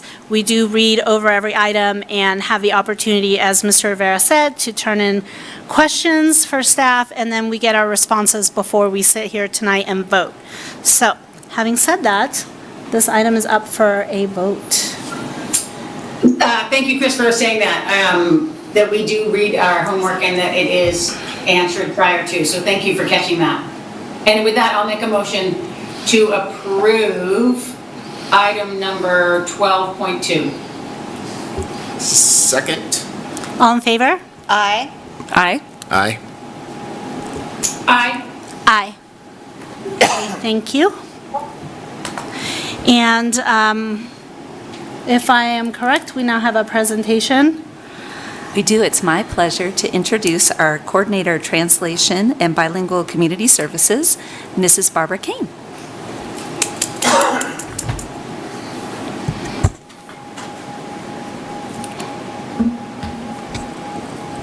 Good evening, board members. Can you hear me? Yeah. I'm Barbara Kane. I'm the Coordinator of Translations and Bilingual Community Services. I'm here today to present the new language access plan for the Tahoe Truckee Unified School District.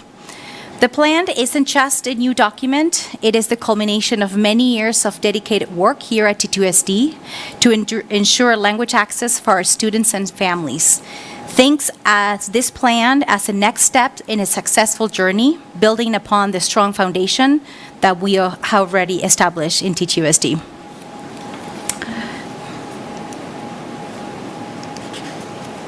So during our time together, we are going to introduce the concept of language access first, and then we're going to have the opportunity to do an overview of the key components of the language access plan.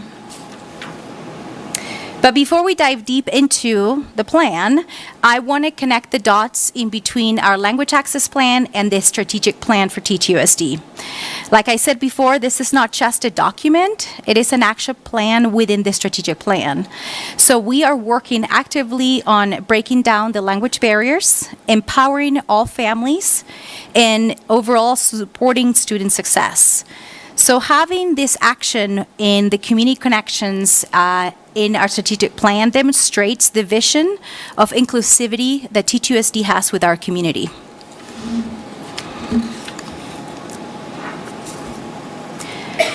So why language access? Let's focus first on the power of many voices. Our community is diverse and is vibrant. We have a nearly of 1/3 of our families that speak a language other than English at home.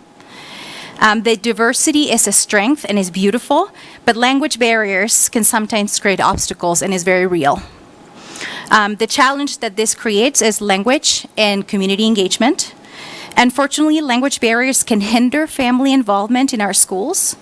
So when families struggle to understand communication, it can lead to feelings of isolation and sometimes disconnection.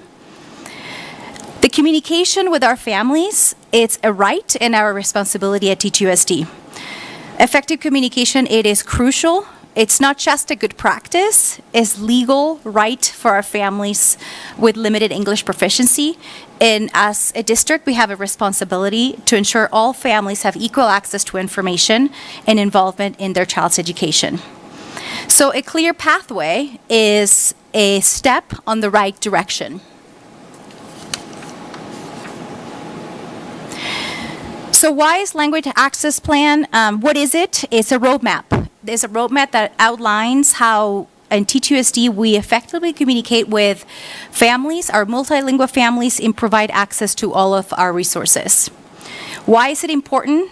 First and foremost, because it eliminates language barriers. This creates a more welcoming and inclusive environment for all. And secondly, because the language access plan promotes equal access to services, programs, and activities. We want families to be able to participate fully in their child's education, school events, and decision-making processes. So by removing the language barriers, we can ensure every student has the opportunity to succeed.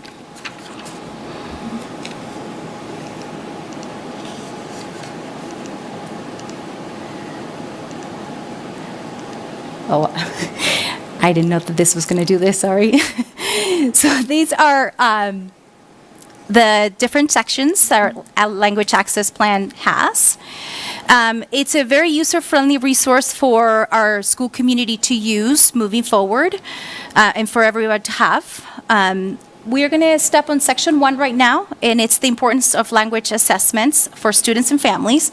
First of all, we need to understand our community, the importance of language assessment, and where are the language needs in our district. We conduct the home language survey first. When a family comes and enrolls in our schools, they let us know what are the languages that they speak at home. That triggers the assessment on the student, where we qualify them as English learners or they're fluent in English proficiency. So that is the formal assessment that we do.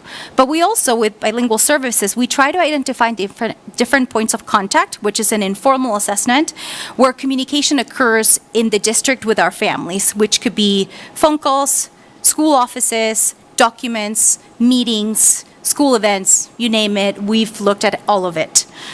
By understanding these points of contacts, we know how to tailor the strategies that we need to support our families across the district. So this provides all valuable data to deploy supports and resources. The section 2 talks about the importance of professional interpretation and translation. The language access plan places professional interpretation and translation at the forefront. Finding someone who speaks two languages can seem like a quick fix sometimes, but there is an important distinction between basic language skills and professional expertise.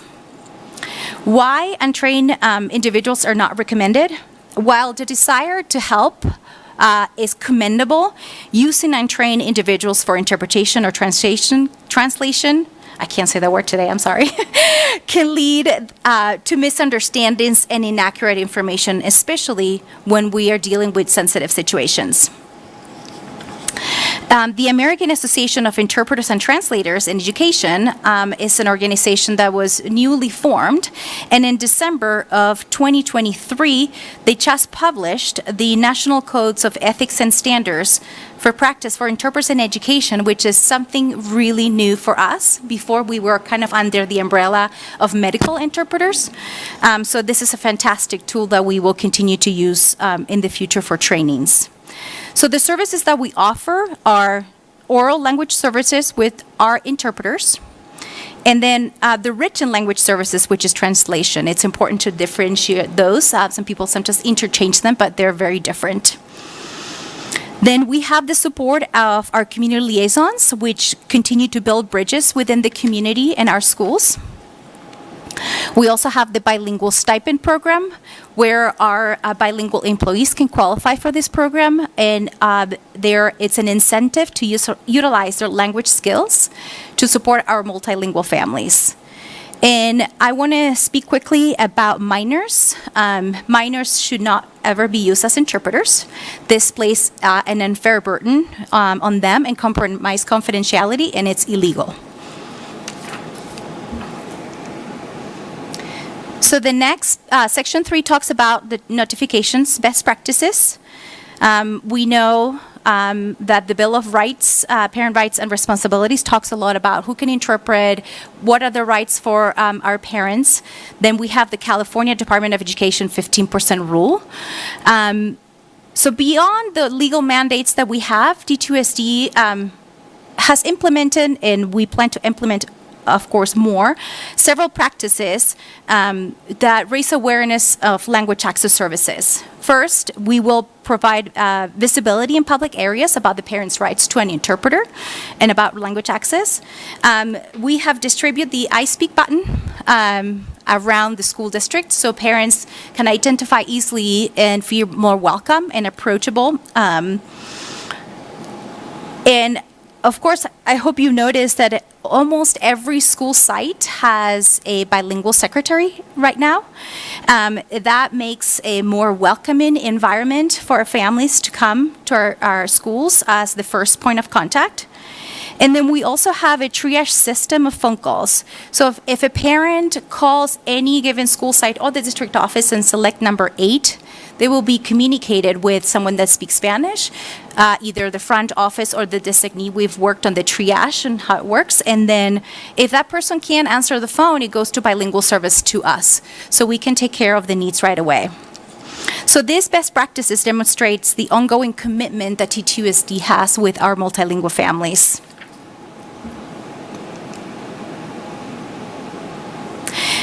The Section 4 of the plan talks about training and recruitment, and it's building the capacity through different training, ongoing staff training at different school sites and at departments, equipping everyone with the best practices for translation, interpretation, and language access. We are actively recruiting skilled interpreters and translators. We authorize and qualify staff members as on-call interpreters and translators. Just to give you a quick example, when we need this is Parent-Teacher Conference Week is a week where everybody goes home and we have conferences with our parents, and it's at all elementary schools and all middle schools. The 6 of us with bilingual services, we can't cover all the needs, but luckily we have a pool of on-call interpreters that we can call and they can support the need that week. Or other examples are back to school nights and things like that. We also, like I said before, we empower our bilingual staff with the bilingual stipend program. This is not to authorize them to be interpreters or translators, it's to use their bilingual skills on their daily duties, on their jobs. The Section 5 of the plan talks about the procedures for requesting all the services. This year, we've joined Technology Department and Ed Services under the help desk system. as a ticket, like if you need help with your computer and you submit a ticket to get your computer fixed, you can also submit a ticket for bilingual support. How parents access this, they can call school, they can reach the community liaison, and we track all the parents' requests.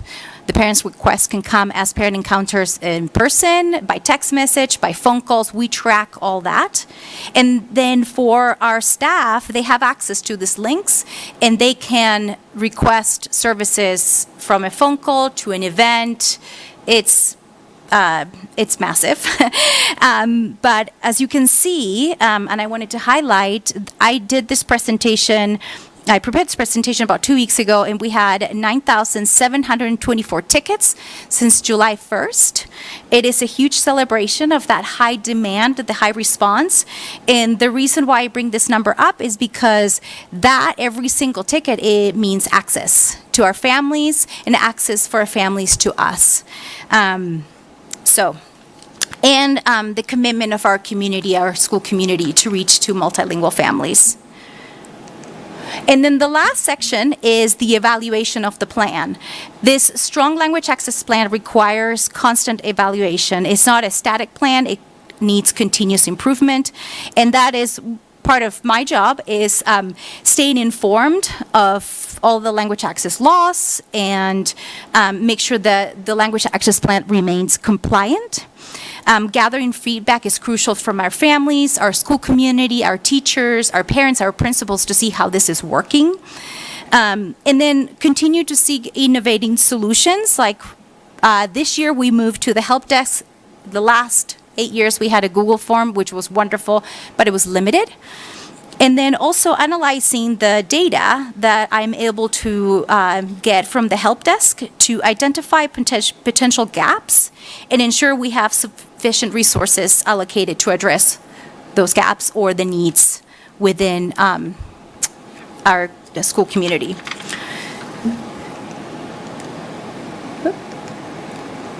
So that's my presentation. Gracias. I hope this presentation provided information about our language access plan services. This is more just than a plan. It's a commitment that we have at TTUSD. And together, please, let's break down the language barriers. Thank you. And I will open for questions if you have any. And, oh, yes. I want to recognize 2 of my staff members. I thought you guys had left because of the waiting time. Okay. A non-alcoholic drink, of course. So I want to recognize Ivana Kovos. She covers Alder Creek Middle School, and Angelica Stone from the Lakeside.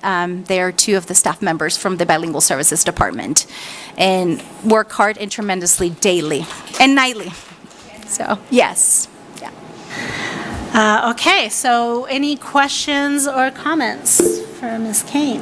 I don't have any questions, Barbara, but I do have comments. And oh my gosh, how far you have come with this language access and translation services since way back when I would email you, please contact this parent, and or we'd get on a 3-way phone call, and it was just you doing the translations, and now you have a staff and Yes. and this and 9,000 contacts for translation. I mean, you're right. The access has just exploded for those people who require the access services. So thanks for all your hard work. Thank you. It's great. Thank you. I just appreciate having this as a presentation too, because although I understood that we have services, I love that it's packaged in an access plan, which is so beneficial, and I just feel like there's so many other parts of our community that could learn from this too. And I know where I work, we've been working really hard to provide more access to, and so we do have like bilingual pay, and we've been trying, especially for our first points of contact, to have bilingual services for that too. But I think just as a community, it's just something for us to continuously work on, and the school's such an amazing example for that. Thank you. Yeah, I mean, mind-blowing, the progress that you, through your leadership, you've been able to create in this department. Because I remember, back in the day, it was always like, Spanish translation was kind of like the caboose of the train. You know, it was like, let's just get the translator. It was an afterthought, and it was kind of like, everybody shuffling around to try to figure out how to get it done. But you've actually put it like at the forefront, and not only that, but you've really systematized the beauty of understanding how to translate and the nuance of, I mean, Chris, I know you can speak to this way more than I can, 'cause I didn't make it as a translator, but I can appreciate how hard it is and how subtle it is, especially when you have to assess every single aspect of who you're translating for and their language background, and they're familiar with various different verb tenses and various different vocabulary levels and things like that. It's not just a slam dunk. You know, it really depends on the family and their background and their history and their relationship to white power and like so many things that are really important. And I know you know this so well, but I'm so glad that you brought it forward. Because it really feels like it does need to be honored. It's not just cultural competency or cultural fluency. It's way more three-dimensional than that. And you've done a fantastic job. I'm super happy for you. Thank you so much. Yeah. Thank you. President Driller? Barbara, awesome to see you standing there. Job well done. And I will also echo the fact that it has come monumental steps, leaps and bounds. The ability to put it into a presentation like this is actually so meaningful. And I do think that giving this sort of template to others is going to be great, which leads me to, I think that I can see Amber still sitting in the front. There's something called the CSBA Global Bell or Golden Bell or something, that these awards that you can apply for. And I almost think that this presentation could be something that would put us on the map of far and above other places. It's streamlined, it's all-inclusive, it's moving forward, involving technology. So I think it's something to be really celebration for our district, but also you as a sort of a cog in the wheel have done phenomenally with making us address everything. And I think that, as Pat said, 9,000, that's insane. So hats off to you. I know that it's definitely a lot of work, but I do know that you know that we are behind you. And I think that these little things we've done, the bilingual support, the continual changing of the application process, or the outreach for employees, we've updated with Michael Shepard's instructions, like trying to get things to happen differently. And you've been a solid leader. So thank you for that. And yeah. I'm glad you weren't one of those retirees this week. Yes, Jeez, yes. Please stay right there. Thank you, Didi. That's a great idea, the Golden Bell nomination. Yeah, way to think.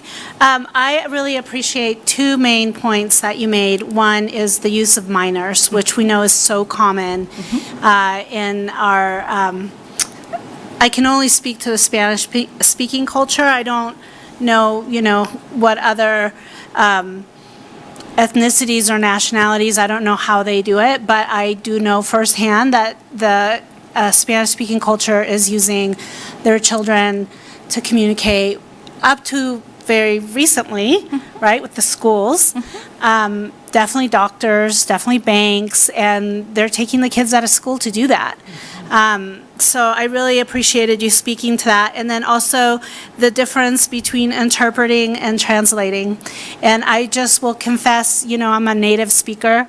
And when these ladies are in the room, I'm like, I'm good. I'll just hug on the families. Like, there's just no competition. The training level and the assessment that you've done with the staff that works within TTUSD and the heart that you all do it with is just amazing, and just super, super proud of our district and everything that you've done and how you're manning the ducks.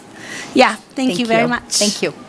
I forgot to mention quickly, don't let me take this down, but we, just looking at our board though, we have Spanish speaking board members as well as an interpreter. You know, so I think that celebration, again, just, and I meant to shout out for Chris and Kirsten. Danielle, how's your Spanish? I speak No, okay. But I didn't want to miss out. And then Pat, I don't want to miss you out either, but I know that our board is, I'm French. But I really think that inclusivity, I think that's, you know, our district is well versed in all this, and I support us all. Okay, well, thank you very much. Thank you, you so ladies, much. for staying late. Thank you. Oh, I'm sorry. It is an action item. I'm just so happy. Okay, so we need a motion to approve the TTUSD language access plan that was so beautifully presented. I'll make a motion to approve the Tahoe Truckee Unified School District Language Access Plan. I'll second. All in favor? Aye. Aye. Aye. Aye. Aye. Yay, thank you very much. I'm glad you're here. All right, next on the agenda, we have 2 resolutions. And for both of these, Mr. Rivera will speak to them. Thank you, and if it's okay, I'll speak about both of them, summarize them both. They're both related to the same thing, and that's our Measure AA parcel tax. So the County of Placer does require us to pass a resolution. That's resolution number 2023-24, authorizing them to put our Measure A parcel tax on the Placer County tax rolls. And then resolution number 27, 2023-2024 is the authorization for the superintendent, chief learning officer of the district to execute tax collection contracts on behalf of the district for Nevada County. So essentially that's the same thing, just allowing the superintendent to okay Nevada County to put that parcel tax on the tax rolls. Currently, El Dorado County does not require this. Okay, and we'll vote on that. The first resolution is resolution number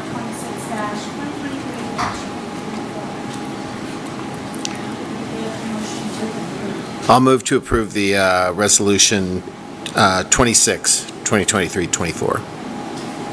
I'll second. All in favor? Aye. Aye. Aye.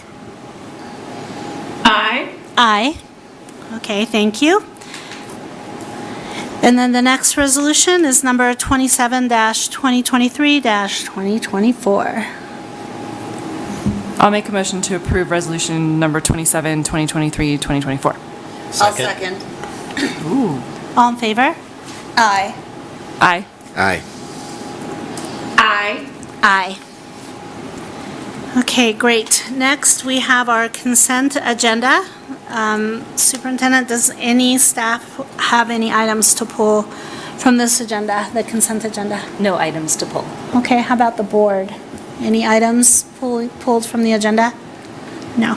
No pulling, but just again, congratulations to all the retirees that were on this report. Very Yes. exciting. Yes. Okay, so could we get a motion to approve the consent agenda as presented? I'll move to approve the consent agenda. I'll second. All in favor? Aye. Aye. Aye. Aye. Aye. Great, thank you. And now we will have a presentation from Educational Services. Yes, and it's my pleasure to introduce our Director of Educational Services, Mrs. Shawn Roderick. Thank you. Thank you, Superintendent Kramer. Good evening, President Driller, Board of Trustees, and community. Tonight, I'm presenting a first read of emergency response instructional materials. The Public Safety Introduction course is designed to equip students with fundamental knowledge about law enforcement, fire service, and initial medical response to serve the public effectively. This course will provide students with leadership skills, education on fire and medical services, including CPR. Students will also be introduced to different career paths in the field and requirements for each, providing them with the information and tools they need to pursue a career in any area they choose. By the end of the course, students will have the skills to evaluate incidents, depending on the type, implement an action plan, and deliver necessary actions to serve the public effectively. This is a first read for information only and will be brought back to the board for adoption next month. Are there any questions? Any comments or questions from the board? comment would be that I'm very excited to have this. I agree. Okay. All right. Thank you. That was just an information item. Thank you. Thank you. I have one more to present to you this evening. Yep. So tonight I'm presenting the Memorandum of Understanding between TTUSD and AIM High for summer 2024. AIM High and TTUSD will partner together to provide a summer program beginning in June 2024 for up to 90 middle school students. This program will be housed at Keens Beach Elementary School for 5 weeks.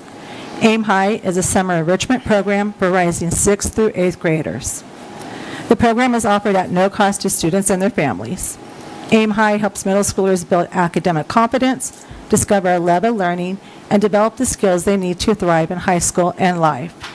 It is staff's recommendation the Board of Trustees approve the MOU between TTUSD and AIM High. Are there any questions? Any questions or comments from the board? No. Make go one ahead. comment, please. Yes. So one thing in this agreement, we did make some changes from the prior year, and that was to add in some additional insurance language and also some requirements for background and criminal background checks, and also, what was the other thing? What's that? Fingerprinting, and this is a change from what we had in the prior year, but it's important. This is something that we require of all of our contractors. AIM High, the organization, is reviewing it right now, hasn't gotten back to us. The spirit of the agreement is going to remain the same, so I would ask the board to approve with authorization for staff to make minor changes to those specific areas of the contract if there is changes requested from AIM High. Thank you for sharing that update. So then, could we have a motion to approve item 17.2 with, how should I word that, Mr. Rivera? With minor revisions if requested. Okay, thank you. I'll move to approve the contract with AIM High and TTUSD with minor adjustments as needed. Is there a second? I'll second. All in favor? Aye. Aye. Aye. Aye. Aye. Thank you. This is such a great program. Super excited. Thank you. Okay, item 18, personnel item. And for this, we'll turn to Mr. Shepherd again. Items. Thank you.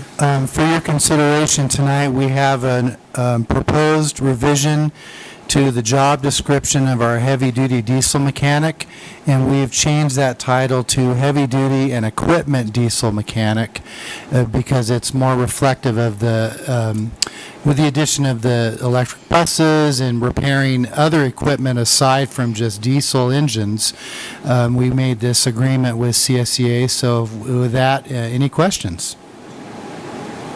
Any questions or comments? Nope.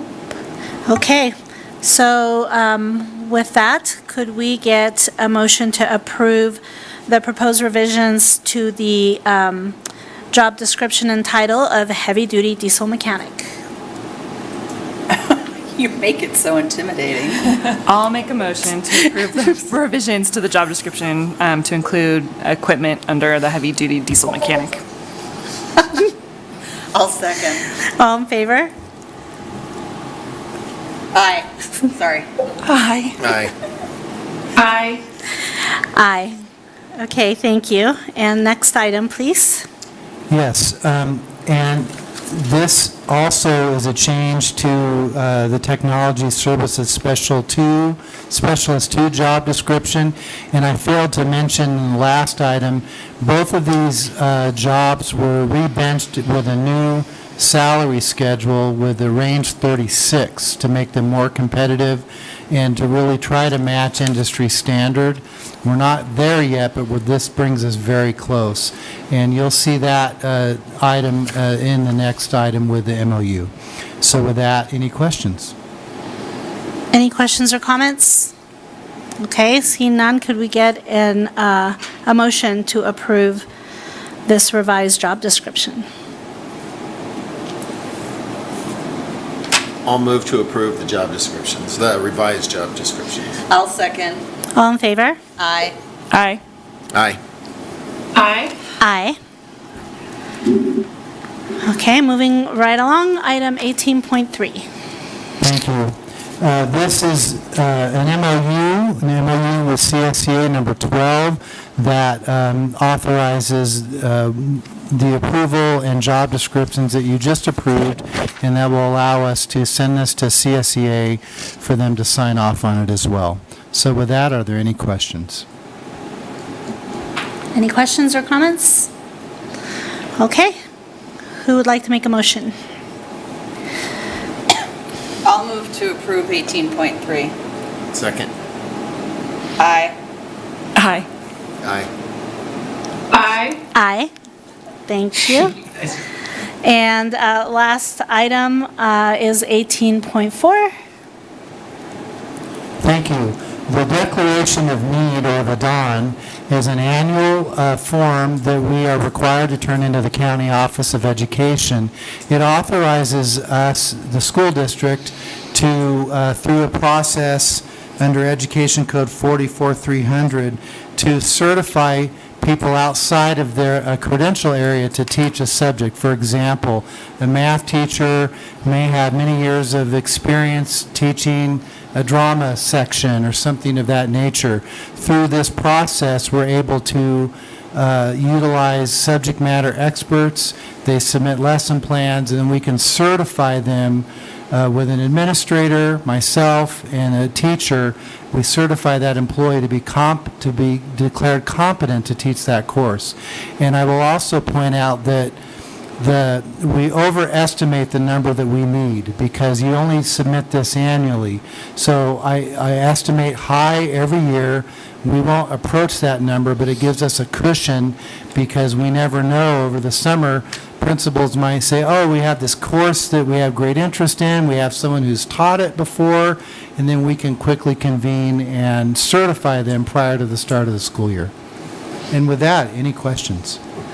Do we ever hear back about overestimating from the state or for whoever this form is submitted to? And like, hey, what's going on at Tahoe Truckee that you need 92 authorizations? That's a great question. The answer is no. Okay. That guidance actually comes from the county office. County. Yes, and in all the years I've done this, not ever, we call it a wild guess.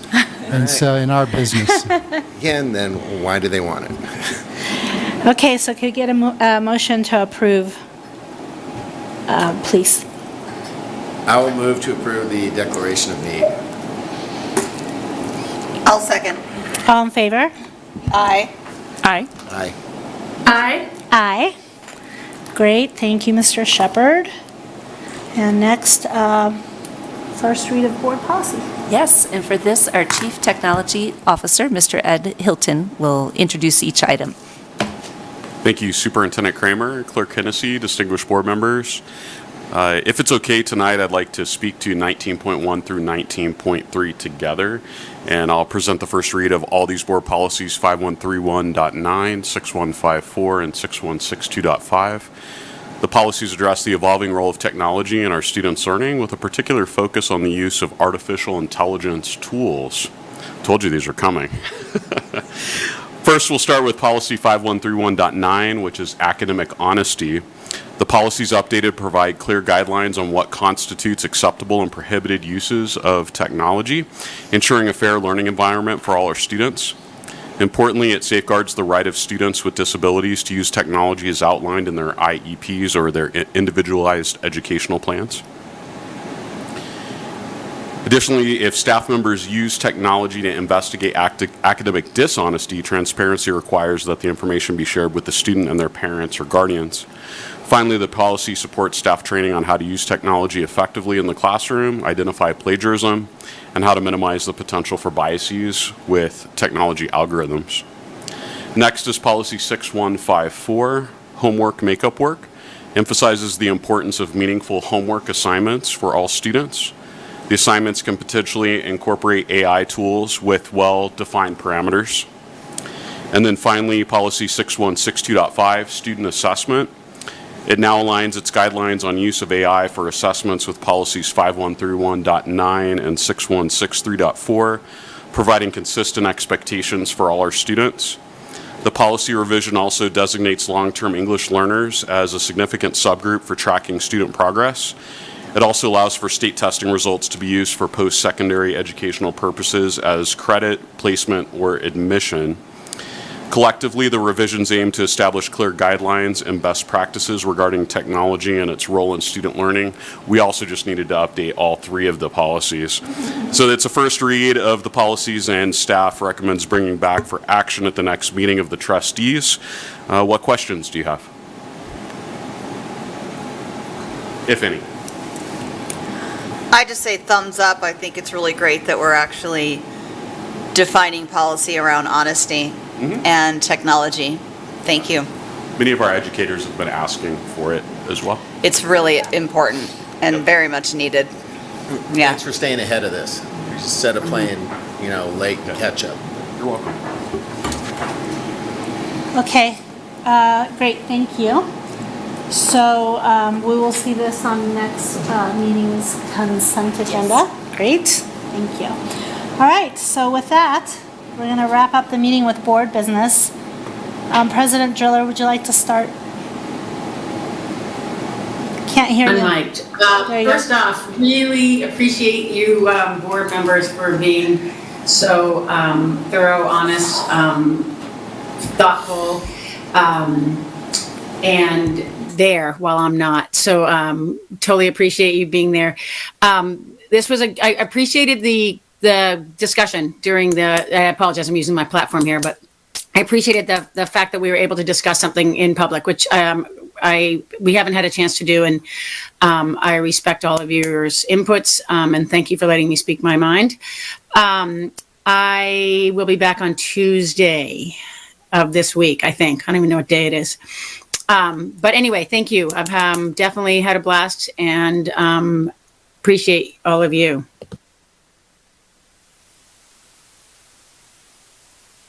How about that end of the table? Comments?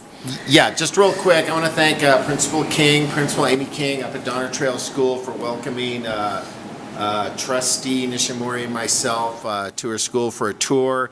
There were a couple of very special tour guides that showed us around that were quite familiar to both of us. And although because of our personal interest there, Danielle and I know that school inside and out. But the kids that gave us a tour took us into some little nooks and crannies that we hadn't seen before, and those I've said this many times about that school, and that they are doing remarkable things up there. I think it's a model elementary school. I know it's unique because of its size and so on, so it's hard to be a model for schools that are not like that. But I really think they're working miracles up there. And following the pandemic, getting kids back on track and bringing them back up to speed has really been a work of genius and artistry, if I could say that. So it was a nice tour. I also enjoyed the tour and our tour guides, who are very well spoken and excited about their classrooms. Lots of artwork, which was really impressive, and just such a positive energy every time we go up there, and very welcoming. Always feels like a family, which we love.